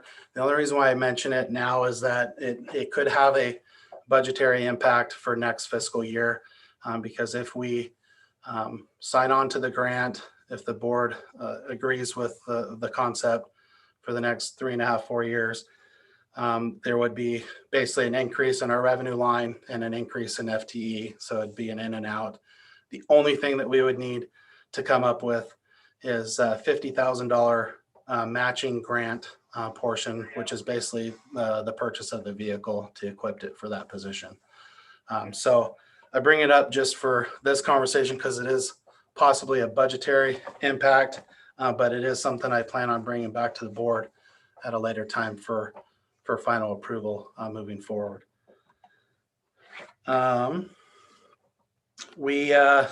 Every year we're always concerned about city contracts, obviously, because that's one of our big revenue streams. As of right now, all the contracts have been distributed to the cities. There's been no conversation about any issues or concerns about any decreases in positions. So that should be pretty stable going forward. If you look through, we still have in our revenue line of 350.18, the federal forfeiture justice civil. That's still a placeholder for a property that was sold that we're just waiting for the federal government to give us the final approval and transfer the money to our account. That could happen anytime. It's been pending for over a year. The federal government doesn't move very fast when it comes to paying out on these forfeiture cases, but we do have a placeholder there just in case it comes in after the end of this fiscal year. If you scroll down into the materials and services line on page 82, if you're looking at year to date versus what we budgeted, one of the conversations we've been trying to do is specifically in our professional services line 61001. You're going to show that it's significantly over the 10,000 that we budgeted for in this fiscal year. And we left the line at 10,000 this year. We left it at 10,000 because that's the only way we could get the budget to balance, but it doesn't necessarily reflect a true cost of what it is for us to do business. Some of the things that we have to assign to that is anytime we have to tow an abandoned RV, tow companies don't do that. They won't just come out and tow them like they would other vehicles when you tag them. We have to pay for that out of pocket. This fiscal year, currently we've towed 2 abandoned RVs for a price tag of roughly $5,000. That's about $2,500 a piece to do. And then we also have, of course, in our hiring process, even though we've done it every year, we started to code our psychological assessments to that professional services line as well as a hiring expense. So every time we bring someone on board, even if they're a lateral hire who's already taken a psych with a previous agency, the new state law requires us to also send them through a new psych assessment. So we have an increase in cost in that area. And then, of course, we added some security to our evidence building that we're moving into. So that was assigned to that line as well. So if you're looking at the year-to-date expenses compared to what we're looking at budgeting for next year, obviously the way that the budgets work, we're able to accommodate that additional expense through savings in other lines. But we really wanted to try to find a way to accurately report in each line what we're spending and budget for accordingly. But because of the shortage in the money in that particular line, in order for us to balance, we had to leave everything exactly where it was. And then if you're looking at expenses for year to date on 695.02, that's our investigations line. Part of the reason why that one's going to be so high is that we paid roughly $12,000 on a investigation dealing with some horses that we seized. And so that's just an investigative cost that we had to incur that obviously was not budgeted for. We're going to have a savings in our software line, the emergency notification system, which we'll touch a little bit on the emergency management side, but That is paid for traditionally. That's our Everbridge. With the new state contract, we were able to opt into the exact same company, have the exact same control, exact same system, but the state's paying for it now. So that saves us roughly $19,000 a year, which is a good piece. And then I think the only other difference is the same on that life insurance line, the 493.40. That was under budgeted roughly 3,300 based off of the corrected rate that we got. So it should be 5434. That change we could actually make in this budget if we needed to, and adjust it off the ending balance. And the only other thing would be, and I continue having the conversations with Commissioner Bershauer on some options for using some of that supplemental ARP funds that we're getting with stimulus money. But we've been doing a lot of work in our office, specifically on the patrol side, to implement new software systems, bring in new software options that allow us to be able to continue to do business with citizens if they can't come into our office. Because we've had the front office shut down for quite some time. We're doing a lot of things online. Our CHLs are all done online now. We're looking at bringing in a new civil software system that would allow for us to process things a lot easier, do a lot of return of services directly to the courts, all done online. And then we're also looking at trying to find ways to further have our ability for people to, do records requests online, to do pretty much anything we need to be able to access the public for without having them come in. We want to be able to offer that option online. And so we're continuing to work through that. And I think as we identify some areas where we might be able to code those appropriately, so if we possibly can get reimbursed for those down the road, that's what we plan on doing as we move forward. Any questions on patrol? Sheriff, thank you for that.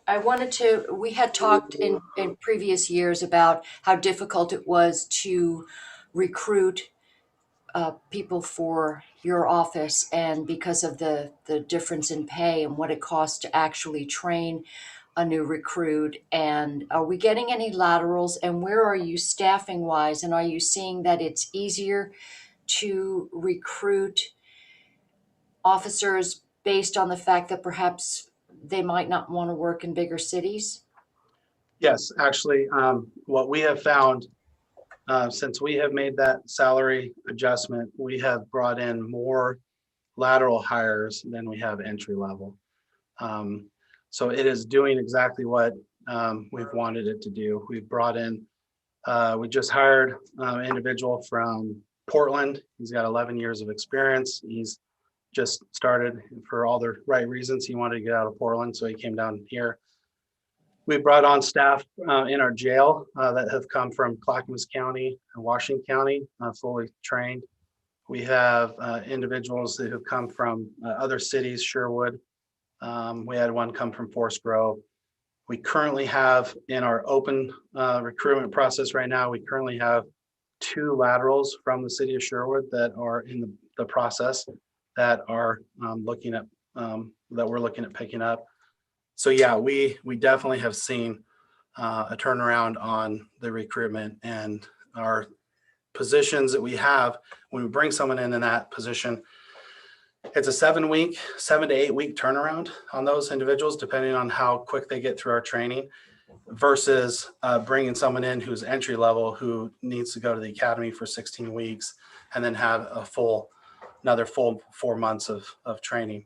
So we are definitely seeing a benefit both in patrol and in the jail.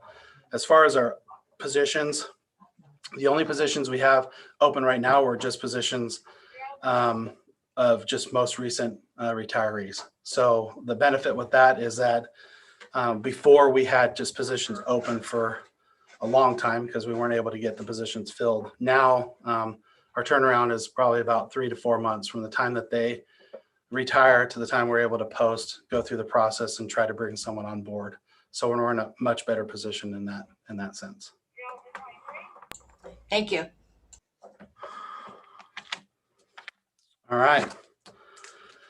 If there's no more questions on the 1043 budget, we'll jump right into 1069, which is our investigations YCENT budget, which starts on page 84.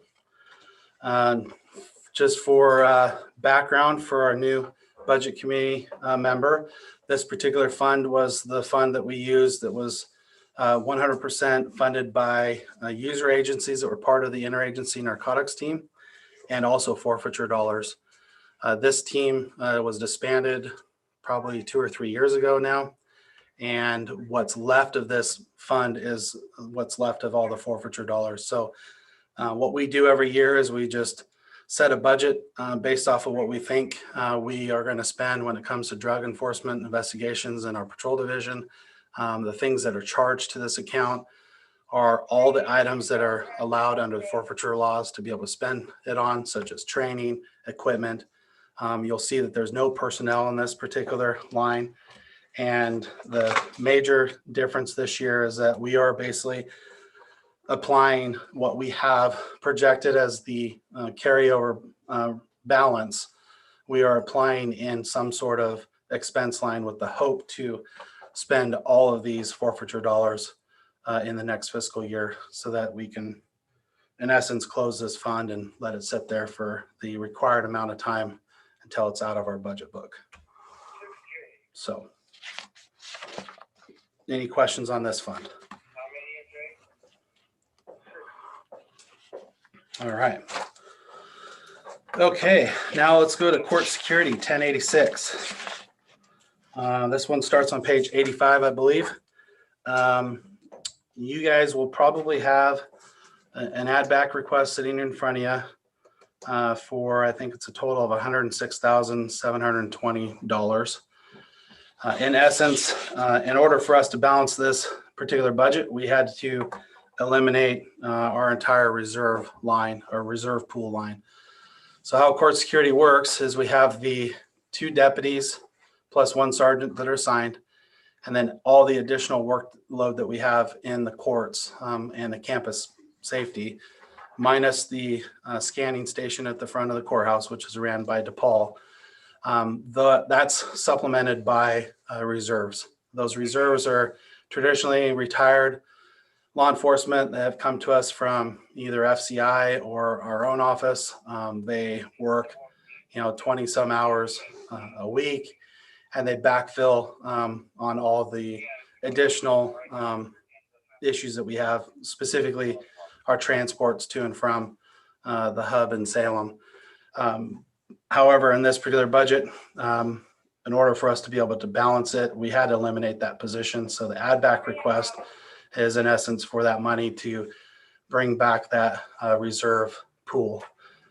In discussing this with my command team over the last couple weeks leading up to this, they would actually at some point would like to be able to find a way to not be dependent on the reserves, primarily because of their retirement status, the amount of hours that we sometimes need these people working, they're not able to cover.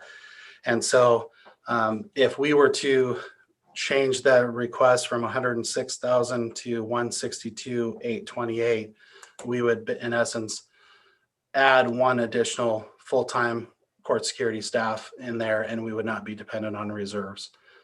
So I have a memo with that outlined for an add back. Ken, if you would want me to send that to you for consideration, I can send that to you, and as soon as we're done here to add that to the list. The conversation really came down to, I know the district attorney talked about, we're going to have a huge influx in cases coming into the courts, and securing the courts and the work that they're doing up there, specifically based off of the design of our facility. It's a pretty high liability area, and it's a responsibility for me to make sure that we're providing the right staff up there. And the reserves have done an excellent job. We have good quality reserves that work up there, I just think moving forward as we transition that program, more and more counties are starting to shy away from depending on that resource to provide this security to the courts, and they're relying more on full-time staff. So what you'll see coming across at some point for your consideration would basically, in essence, would be a slight increase on top of that original request, which would basically give us one additional full-time staff member up in court security. And the only other thing I would mention is that on page 85, that 61102 is contract services. That again is our DePaul contract. They provide 2 full-time staff to monitor that scanning station.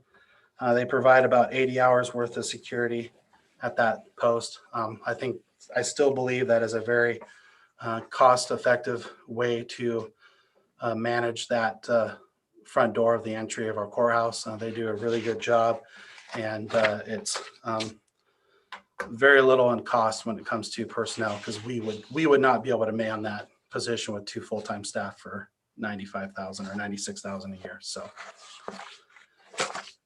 any other questions on court security? Sheriff, on that, the additional add back, so do you guys usually pay reserves benefits, or is that just like a temporary? No, I don't believe we pay them any type of benefit. I don't even know if they get insurance allotted to them. I think the only thing that we could possibly have to pay, and Ken, you can jump in here, would be if they work more than, I think, 640 hours in a year, they could possibly be PERS eligible, because it's a PERS position, which means we would be making a PERS contribution on an employee who's in essence not going to be drawing on that PERS. Well, it's any part-time employee or anyone who works for the county who works in excess of 600 hours during the year we're required to pay PERS for that employee. And as far as other benefits, there is some contract provisions through the OTET agreement because the medical benefits are provided through Teamsters to the sheriff's office, and they do have, and it's based on the number of hours that they work in the previous month that comes up with the audit. So as long as the hours are below a certain limit, I want to say it's 40 hours. I don't remember right off the top of my head. I can ask HR, but that's when benefits could potentially kick in if they work more than a set amount of hours on a consistent basis, then we're obligated to pay benefits. But otherwise, with all positions, your Social Security, Medicare, some of those other roll-ups are factored into that.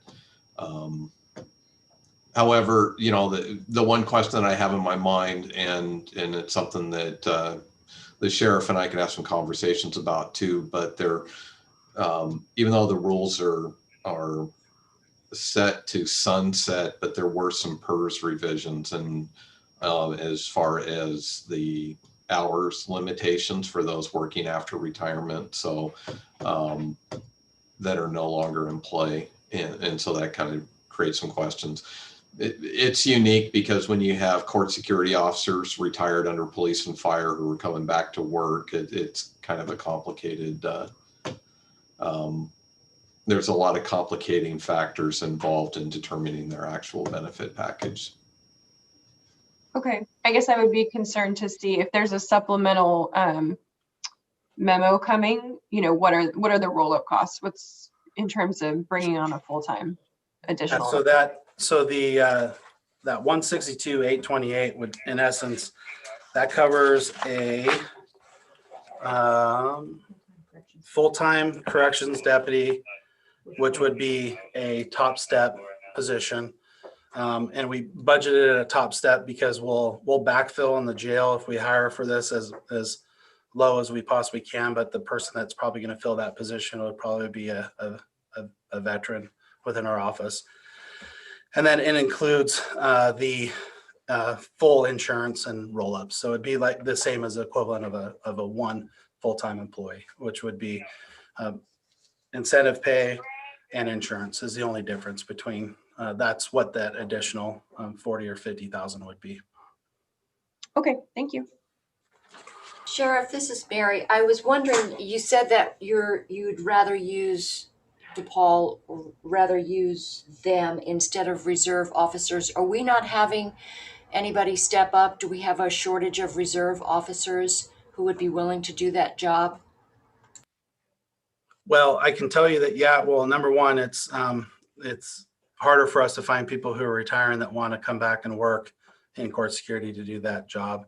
What DePaul does is DePaul basically runs the scanning station. That's their only sole responsibility. What the reserves are doing is they're assisting with moving inmates back and forth between the facility. They're assisting with transporting inmates down to Salem that are being shipped out to other facilities. They also assist in sitting in courtrooms, provide security for the courts. And then they do all the other campus security that we have them do, where they walk around the campus. They assist the assessor's office and other departments with deposits at the bank. So they're doing all that work. As far as the desire to have a full-time staff member, it's easier for us to schedule and to set a specific time frame with a full-time employee than a retired reserve who works just limited hours, who is subject to just saying we're going on vacation for the next month and we're not going to be around, sorry. So when you have a little bit of both, where we have some people, we've had a lot of retirees in the last year. Not one of them has asked to come back to work court security, which is kind of an interesting deal. So we traditionally have these people come back. And so we have a pool of 5 to 6 people to choose from. I think we're down to like maybe 3. And those 3 have been doing it for quite some time. And my guess is at some point they're going to want to go on and do something else with their life and not have to be working as, you know, almost a full-time job in court security. Thank you. All right. So we can move on to. So Sheriff? Yes. Sorry, before we move on. So I think it might be helpful. So you're going to be submitting a revised memo that's going to have, and what you're seeking is it's not necessarily 2 add back requests. It's a single add back request with 2 possible options. Yeah, the original request was for the 106,720 that you guys have currently. That would be option number 1. The one I'm going to send to you, which would be option 2, would be a full-time FTE.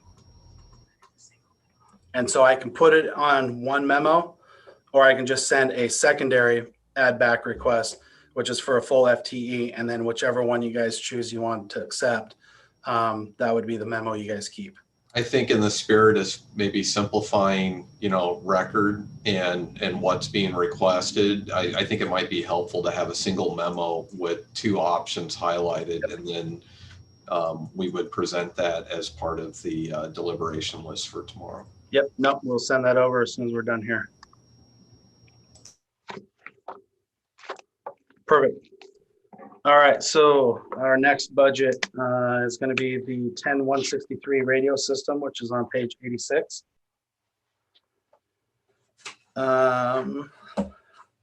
So just a couple things on this budget. We talked about last year a system-wide survey that we're doing on the capabilities of our radio system. That system analysis is occurring right now. We had hired a company, Communications Northwest. They've been on site a few times already. They've been interviewing different users. They have taken tours of our sites.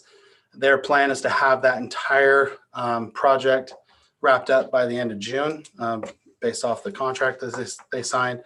So we should have a pretty good idea going into the next fiscal year, kind of what the recommendations are and where our system's at and what we should be doing. So that's good news. The other thing of mention is if you look on page 86 there, The YCOM payment, 336.07, still listed at 270, 300. As a reminder, we had a 5-year IGA, I guess it would be, or an MOU that was signed between the county and YCOM in regards to the radio system and the transition of that system back under the county's control. That last 5-year period of that 270,300 expired in this fiscal year, but for multiple reasons, and I won't say because of COVID, but because of COVID, we have not been able to renegotiate that with the YCOM and the executive board. However, there was a section in there for the extension where we're able to just renew it at the existing dollar amount. We do plan on trying to come up with a new figure. We're looking at probably making a little bit more of a round number of an even 300,000. The dollar amount that they send over from YCOM is exactly what we need to maintain this budget. It has plenty of money to put in to savings and for reserves for future, and it also covers our monthly maintenance of the system. So as we move forward at the end of this next fiscal year, you'll see that we will be able to save 800,000 in a reserve by the end of next fiscal year in 21-22 for future build outs, which is really good. And we'll still be able to maintain our existing contracts for maintenance of the system. Any questions about that budget?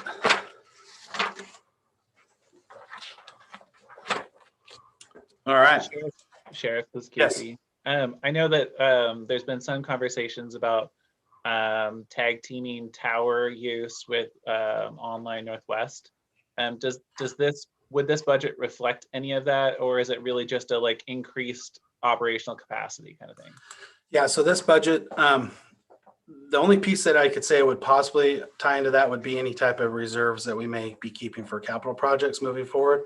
But the conversation is, you know, anytime we can partner with local vendors, whether it's a cell phone company, PGE, and in this particular case, Online Mac, they've already received grant funding from the county to further the rural broadband conversation in the county. We have been meeting, looking at their maps, taking their coverage, where they're proposing to put tower sites. And we have sent that off to our radio consultants to see if that would benefit our radio system, with the idea that if there's a way for us to partner with them somehow and leverage some of those funds or some additional grant funds for adding, for example, there's one tower that they're looking at building. It's a 160-foot tower. They've already got the plans designed. They've already got the site identified. They've already got the soil samples done. I mean, they're way down the road for the construction, which is the heavy lift. If we were to design it to be roughly, 30 feet taller, we could possibly hang radio equipment on top of that tower, still meet their need for the wireless or the broadband piece for the internet, but then also benefit the county with the radio system with extra coverage for the system. And so that's the concept that we're looking at. I think it's a great idea if we have the ability to leverage funds for that purpose. But we also, with the end of this analysis, if we identify that those are very good build out locations and we can't leverage grant funds for it, then at least we have the ability within our budget to make funds available if needed in future fiscal years to identify that and add the equipment on there later. Cool, thanks. Okay, now we're going to go on to dog control. Page 87.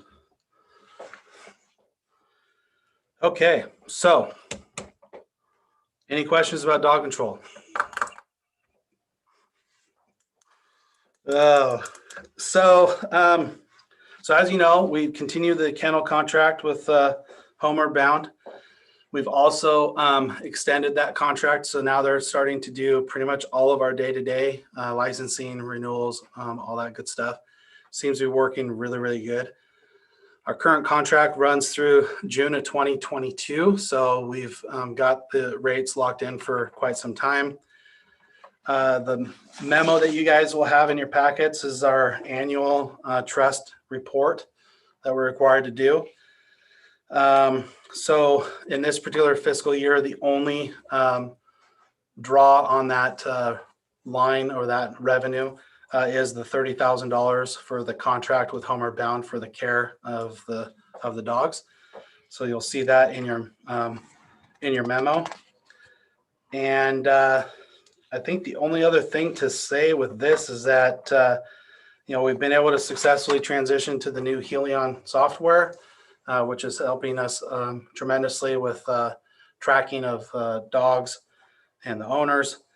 We're still seeing licensing revenue come in. It's probably not as high as it could be had we had someone out there doing compliance checks, which we obviously in this particular budget, we have 0 personnel doing that. But it's enough to be able to continue to maintain the share between the cities for licensing and to continue to bring in just enough revenue to allow us to continue to keep the doors open per se. And so moving forward at the end of this projected or budgeted fiscal year of 21-22, we would, and again, use $30,000 of the trust money, bringing that total value down to $193,251 with a projected ending balance of $51,161, which is still better than it has been in years past. Sheriff, as far as the trust money goes, how are we doing with that?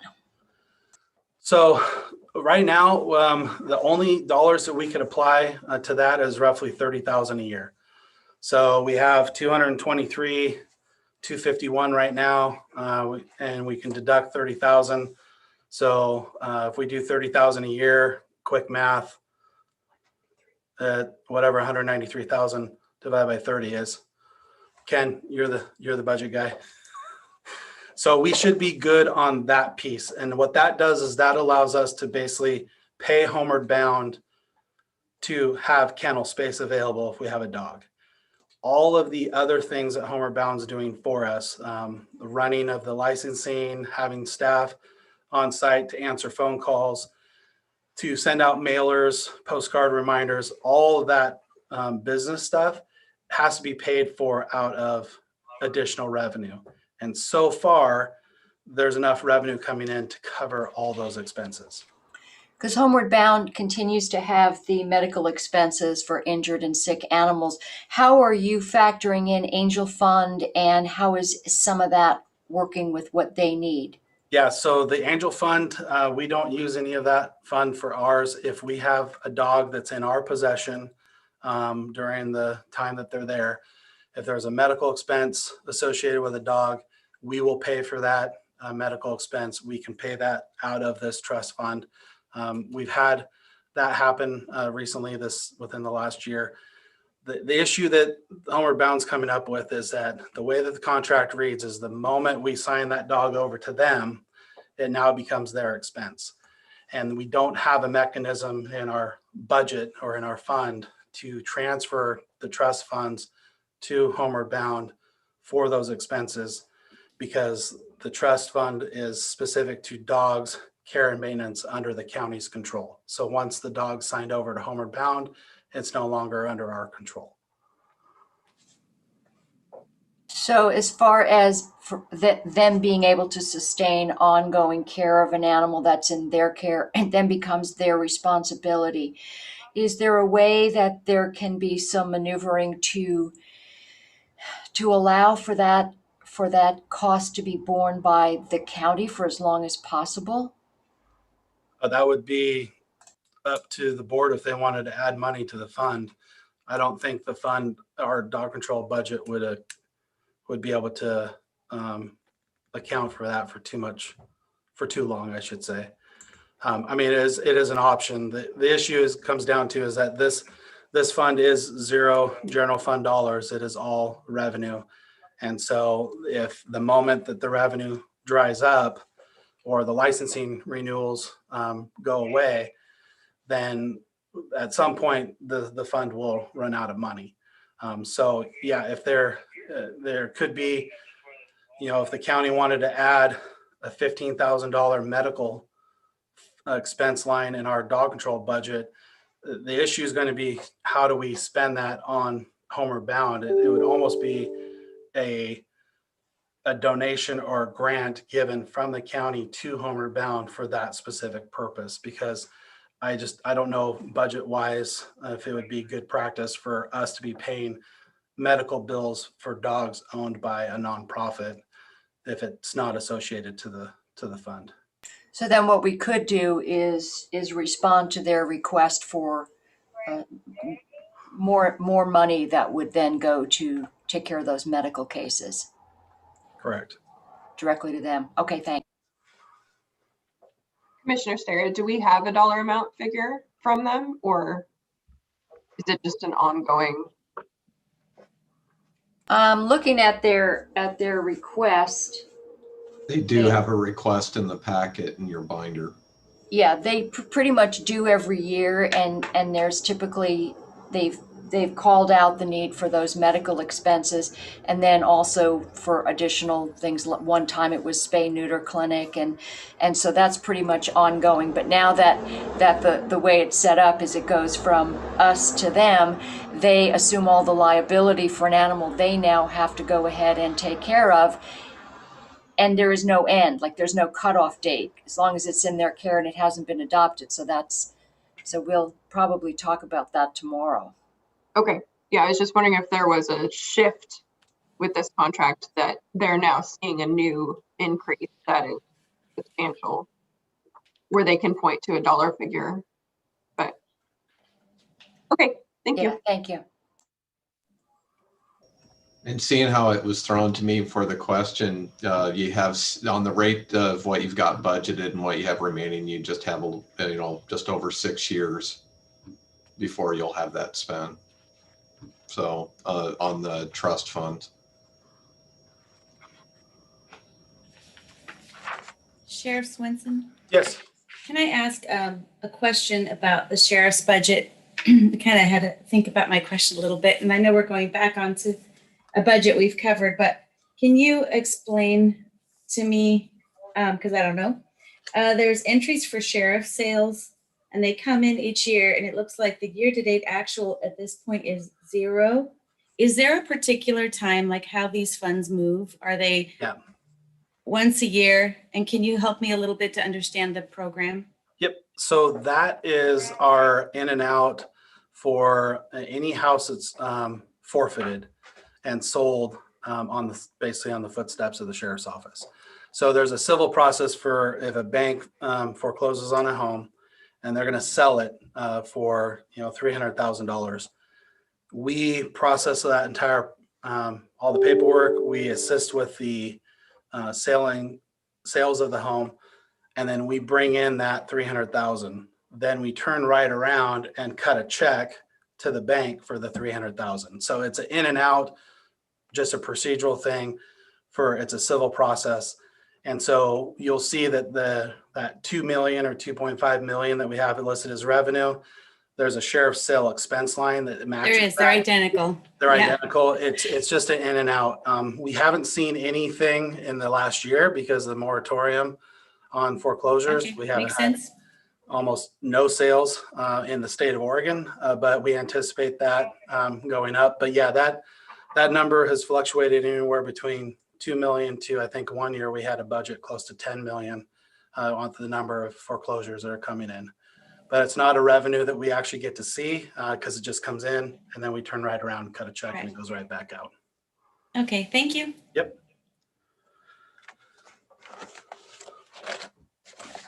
Okay, so I think our next one is going to be the jail capital fund.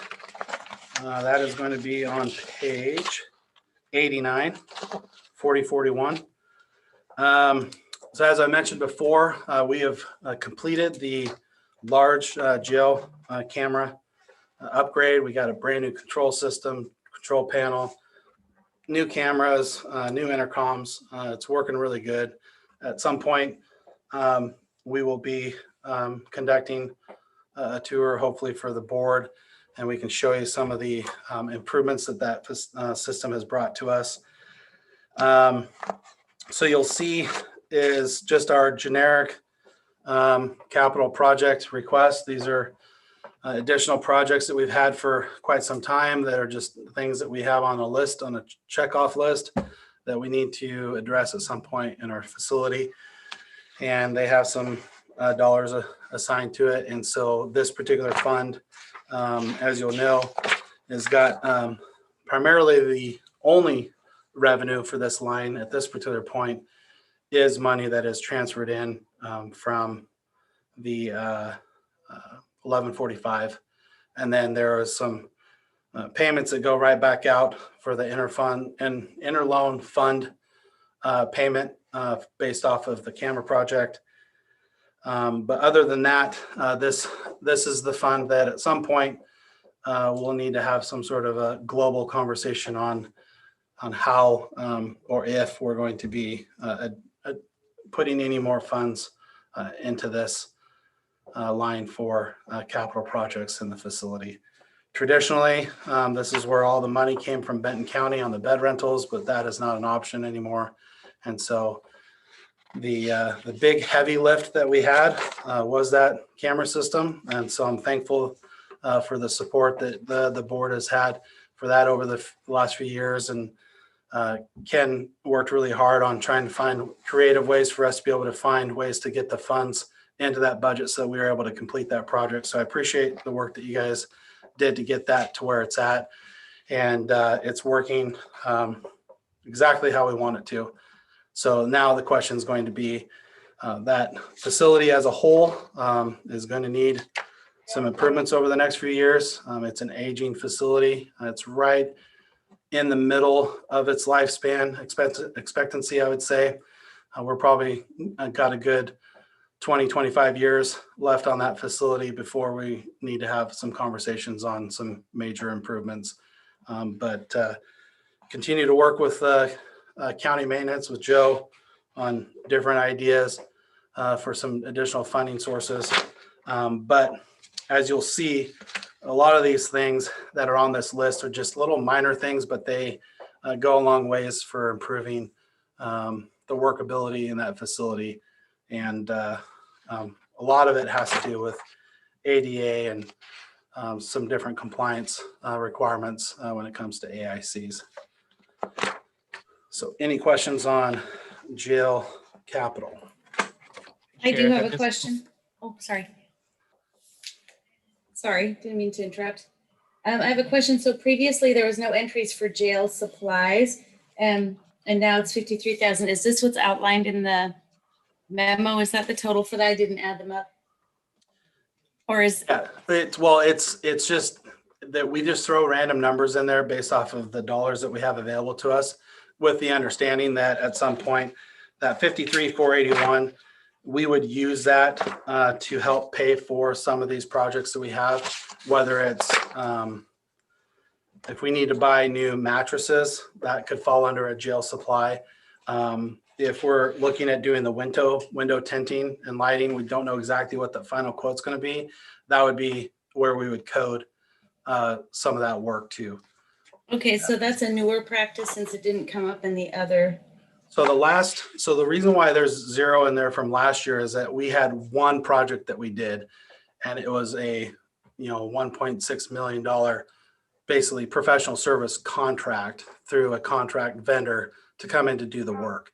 So we didn't bill anything specifically to that jail supply line because all the expenses came out of a different line. Okay, thank you.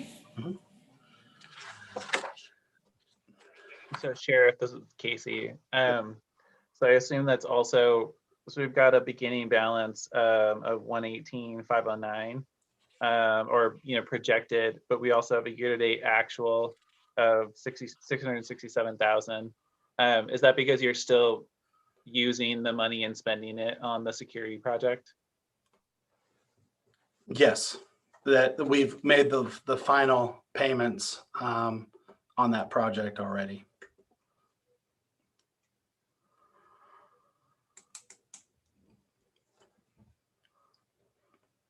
All right. Any other questions on jail capital? Okay. And now we'll go to 1040, which is emergency management. And I think you guys will have to jump over to page. Hey, Sheriff. Yes. Maybe before you move from 4041, I just wanted, because I know we've had discussions on 4041 on a few times, and we've kind of kicked the the can down the road a couple times. But did you have a proposal or think about a potential ask for, because, you know, like you were saying, there's not really a lot of revenue that, you know, the only revenue that's really coming into this fund is the 1145 transfer. And I'm just wondering if you had a proposal or something, or I'm looking at the committee, if this was something you'd like to discuss tomorrow about doing, even if it's, my thoughts are, I know that the jail has, over the years, has had a number of capital needs, and you'll see in the 1920 actuals, you're going to see a pretty large transfer that came in for specific projects. But you know, instead of waiting for that $1.6 million request that comes forward at once, you know, part of me wonders if we should set up a recurring allocation or a transfer, even if it's a smaller amount, to start contributing to this fund for future capital expenditures. So then it's a little less reactionary, that we're waiting till we have a project in the hopper, that at least we're able to close that gap with some long range planning related to that. Yeah, and that would be, I mean, what that annual contribution would be, I don't know exactly what a good number would be. You know, a lot of these projects that we pay for out here are large projects.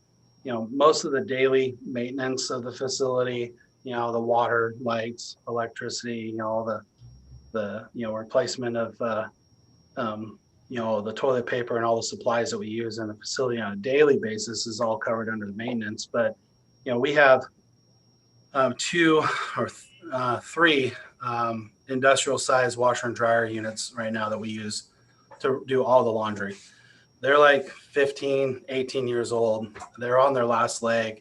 That is something that is going to be a huge price tag. It's going to cost a lot more money to get those installed than we had before, for multiple reasons. One, the price of the equipment is expensive. And two, the only way to bring them in, because of how big they are, is we have to dismantle them and we put them together in the laundry room because we don't have doors big enough to get them in there. So so it's stuff like that that we know is going to come up. The you know, the hot water heater issue tends to come up on a regular basis, but those tend to, we don't really get to be able to plan for those. Those tend to just, they fail, and then all of a sudden now we're replacing hot water heaters. You know, our HVAC system is working very good. It's doing a really good job of bringing in nice clean air. But, you know, in talking with Joe, you know, if we were to be able to find ways to leverage money, you know, whether it's for COVID mitigation or whatever, to rebuild that entire system so that it's set up with state-of-the-art equipment so that we can set ourselves up for the next 10 or 20 years with just replacement parts. You know, it's conversations like that. The hard part is like you said, Ken, it's, you know, we'll have things that come up every once in a while that are unknowns, which I think we can probably deal with. But some of our bigger projects that we know we're going to have issues with, we've got issues with plumbing on the restitution side that we've been dealing with for years. At some point, we're probably going to need to bite the bullet and try to rerun a lot of the plumbing on that side of the facility, which would be a huge price tag. And that's not something that we want to have to try to come up with the money at the last minute. So some sort of dedicated money that goes in there with the understanding that it's going to be set aside for reserve for future large projects, I think would probably be beneficial. Can I also, oh, go ahead. Do you happen to know, Sheriff, like, have you looked into the timing of the delivery of these potential washing machines, because there's such a great delay in being able to get even average household appliances, anything made with metals. I mean, it's profound that people are waiting 4 months for a fridge or a stove. And so I'm just wondering if you've looked into how long it might even take to do that. Yeah, my guess is that we're gonna have some delays on some of these projects specifically because of what's going on in the industry right now. But the conversation of, hey, we need to start looking at them, traditionally has occurred because one of them breaks. And so I would like to, like Ken said, to start trying to look at these a little bit more farther down the road, knowing that, okay, which for example, are the washer and dryer is probably the best example that we have right now. We know we need to get those replaced. Joe's already been, looking at what those different options are. So we'll have an idea in the next few months what that might look like price wise. But it's, with this capital fund, if we had money that we knew that was coming in every year, then we could start setting some of these projects up so that we can fix these issues, and plan for them 2 years down the road, knowing that, we're going to have the funds set aside to be able to pay for that project. Do you know if there's a cost savings to replacing both of the units at the same time as compared to replacing only one, especially considering the dismantling and the removal and the cost related to that? It's the same way when you build a housing complex and you don't excavate all of the phases of the building development, then you're paying a ton more, right? So I'd be interested to know if anybody, well, you may not know that, but. No, the vendor who does all the work on it, I spoke with him a couple weeks ago, and that would be what he would recommend. His recommendation would be to do them all at once. We purchased them all at the same time. It's starting to get harder and harder to find replacement parts. And his thought would be, if you're going to have to do it all at once. You'll have all the personnel on site already, and it'll save us money in the long run because they'll just be able to do it all at one time. I was gonna also add that recommendation based upon Ken's, that I do think that we should put, I mean, I would recommend that we put something into the revenue line that's either from the internal transfer from general fund or from, I forget what Ken's calling it, but the special fund even, we have the American Rescue Plan dollars. So even if we don't necessarily know what it is yet, I think it would be good to start adding to this fund just to make sure we don't get behind on something in the future. Sheriff, what were you typically putting in there in the capital improvement fund from bed rentals? Ooh, that's a good question. I could go back and look. It's been probably 5 or 6 years since we've put any money in that fund. But it was several $100,000 each year, because we had a contract with Benton County for roughly 10 inmates per day. And we split that revenue between operations for staffing to manage those additional inmates, and also a percentage into the capital fund. But I could do some research real quick and send you guys those numbers so you have them before deliberations. Well, I was just thinking in terms of if we could try to mirror that in some way, because at least it takes the sting out of those big ticket items, and that pretty much helped. So even if we just try to use that as a template for going forward for that replacing funding for capital improvements. Yeah, I'll pull up the budgets from years prior and try to see if I can get some exact dollar numbers, and I'll send it to you guys. Thank you.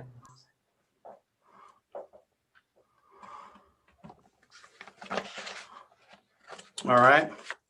So would the committee be okay with adding this to the deliberation list for Friday? Yes, thank you. Okay. Yes. Okay. So now we'll jump to page 116, which is the emergency management.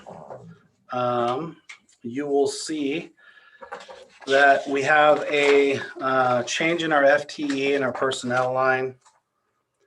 We had in the 402.22 was our assistant EM manager. He retired, and we changed that 0.5 FTE over to our records clerk FTE. And so there's no increase or loss. It's just a reallocation of the FTE in this particular fiscal year. So now we have emergency manager full-time, and the records clerk that was split between our patrol division and emergency management is now going to be full-time emergency management. And they'll continue the volunteer coordination for all of our volunteer units within our office. And then we had some major capital improvement projects out there. All of it is pretty much complete. We do have a handful of things that we're still waiting on. But that is all continue to be covered under the grant application that we received from the state for that. So that took care of the relocation of the office from the basement of the clerks all the way out to the old Public Works building. The timing was perfect because about 2 weeks after they moved in is when we turned them into a EOC for a pandemic response for COVID. They continue to provide support with HHS and public health on distributions of PPE. Obviously, as this has continued on, things have slowed down a little bit for them. And what we've seen now is we just have huge stockpile of PPE that we continue to push out to all of our partners in the community. They also were able to utilize that EOC. It was a great opportunity for us to test it during the wildfires that we had in the north end of our county. And they had that up and running for, I think, at least 3 or 4 days, 24/7. And it worked out perfectly. It was a good example of how having the right sized EOC, how it can benefit us when we have an actual event that we're responding to. So with that, there's really not much with the EM budget. We will continue to get the same amount allotted to us through the FEMA Oregon Emergency Management reimbursement grant of roughly $90,000. And with that personnel adjustment, there's a little bit of savings, but the ending balance for emergency management will be roughly $20,000. Sheriff, the 21 or roughly $19,000 to $21,000 savings from the alert system that we're going to realize now that the state's taking over. So can we start thinking in terms of a regular line item for Aries and CERT? Because I know that at every year Aries comes, CERT comes, and it's pretty basic stuff that they're asking for. We couldn't do what we do without them. They're volunteers, they work really hard, and yet they kind of have to come hat in hand looking for, in this particular case, Aries is asking for really basic equipment, and CERT asks for really basic stuff. So can we start thinking about getting them funded going forward? Yeah, that would be an easy thing to do. The $19,000 savings actually falls in the patrol budget because that's where the funds were allotted originally for that purchase of that system. But yeah, I would think that having some sort of line set up there for us to assist with the volunteer groups would be beneficial. I can tell you that when that starts, you are probably going to be having all of the volunteer units within my office requesting something very similar.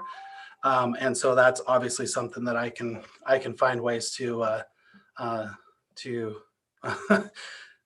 get them to the point where they understand exactly what we've got going on. We got search and rescue, which is, that is a obligated service that I have. They do a lot of fundraising on their own, but there are times where I do like to be able to purchase certain things for them.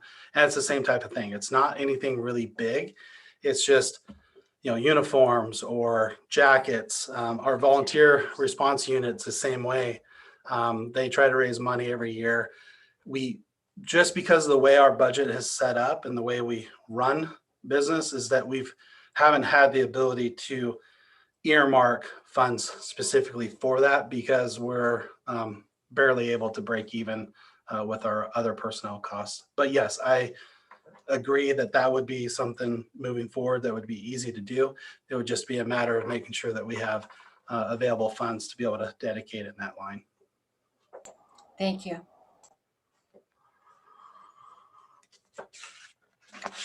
All right. Are there any questions about EM? All right. Well, I believe that's all of them. Are there any other questions for me? I'll just add, I was able to quickly grab some notes back to 4041 and looking at 1516 and 1617 was it looks like was the last 2 years that we had any bed rental monies coming into 4041. And the numbers that I have in 1516, it generated 187,000 in revenue, and in 1617 it had dropped to 132,000 in revenue. So just I know there were some questions about the bed rental revenues at that time. So there's the last 2 years before we no longer had those revenues. Thanks, Ken. Thank you, Ken. Sheriff, I had one question. Go ahead. Rick John, go for it. No, I actually was going to ask for an indulgence here. I just want to tell the sheriff how much I appreciate an incident where it wasn't dog control, but I lost 6 Black Angus who walked down Peavine Road for a while. And they found me and they found where they went and we reconnected. And I just was surprised that they would do that for me. So I just want to mention that in appreciation. Thank you. I feel like this requires a bigger story sometime. So, Sheriff, I wanted to ask, going back to Denny's comments about the Marine Patrol, and I recognize that there's a dynamic right between the Marine Board and the county and the Sheriff's Office. But I do want to acknowledge that it sure seemed like this last year there was a really big increase in the number of users of at least the Willamette. And Denny probably saw this as well. But since we live down by the Wheatland Ferry area, we saw a tremendous increase in all the little parks. What if the budget committee added like additional revenue to Marine Patrol? What would it look like in terms of further hours on the river or further hours with the truck parked in the trailer there? And is there it seems like there's a balance between that and the Marine Board, right? Like we don't want to fund it so much the Marine Board stops funding it.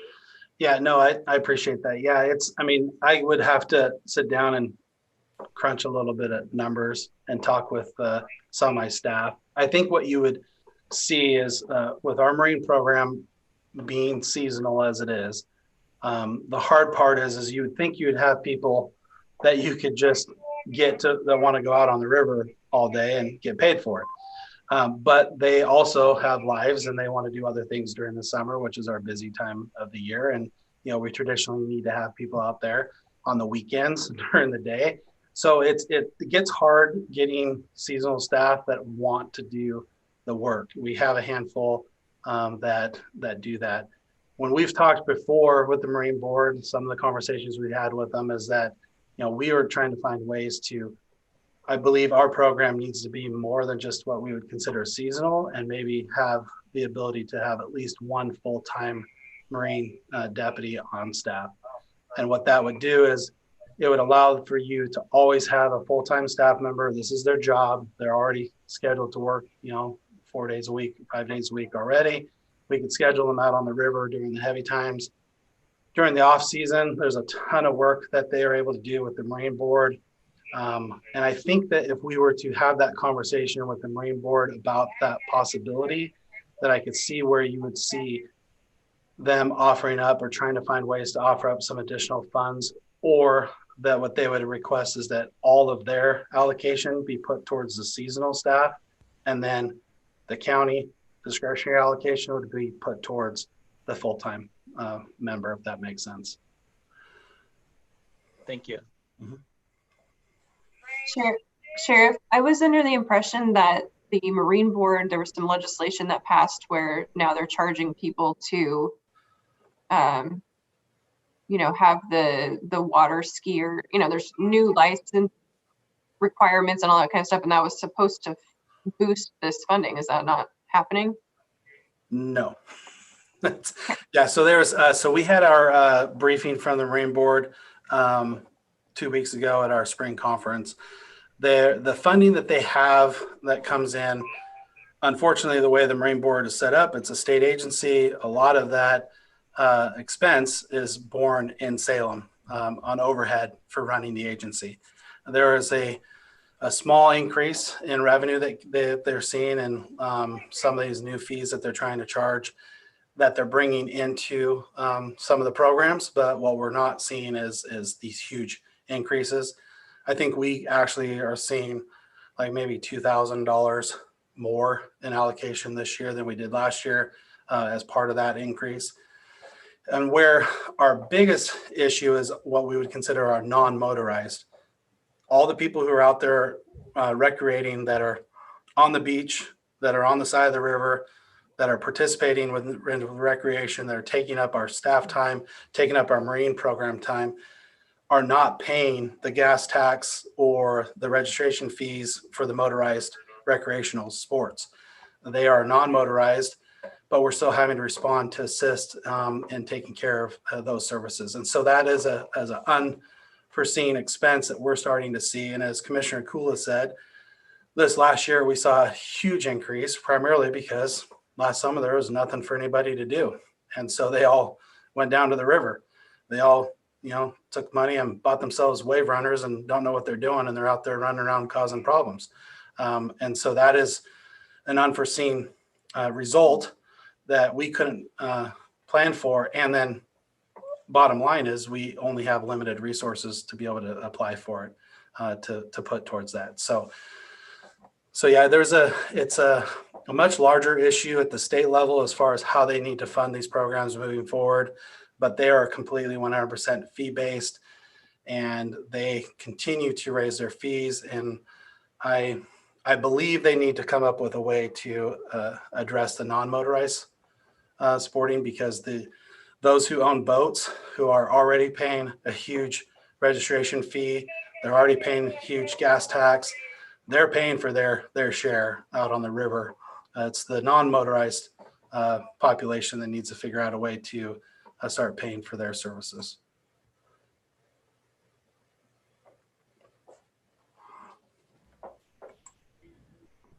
Okay. Thank you, Sheriff.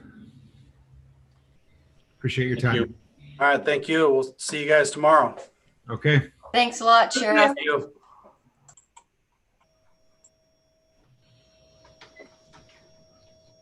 All right, so we do have one more small fund that is in the criminal justice team, and it's on page 90. And this is a really quick one. So on page 90 is Fund 1048. And what this budget does, because we are a member of YCOM, this is our membership dues for paying to YCOM.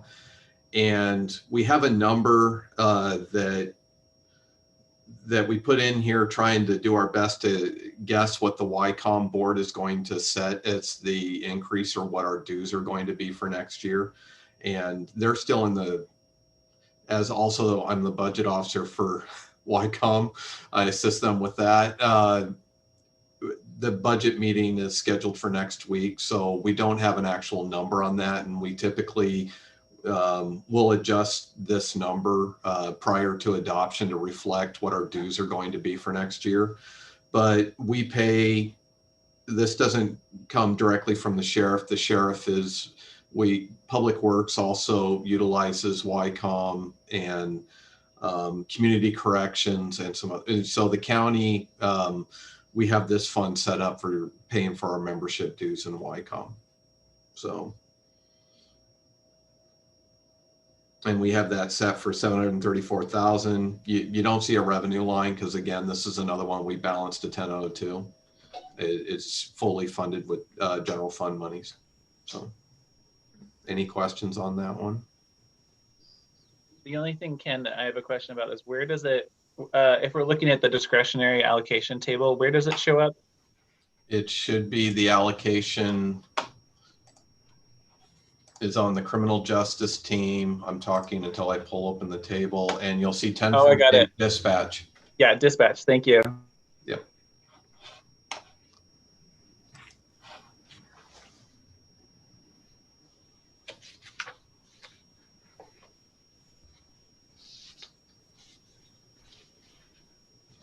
And I believe that's the last budget for the criminal justice team.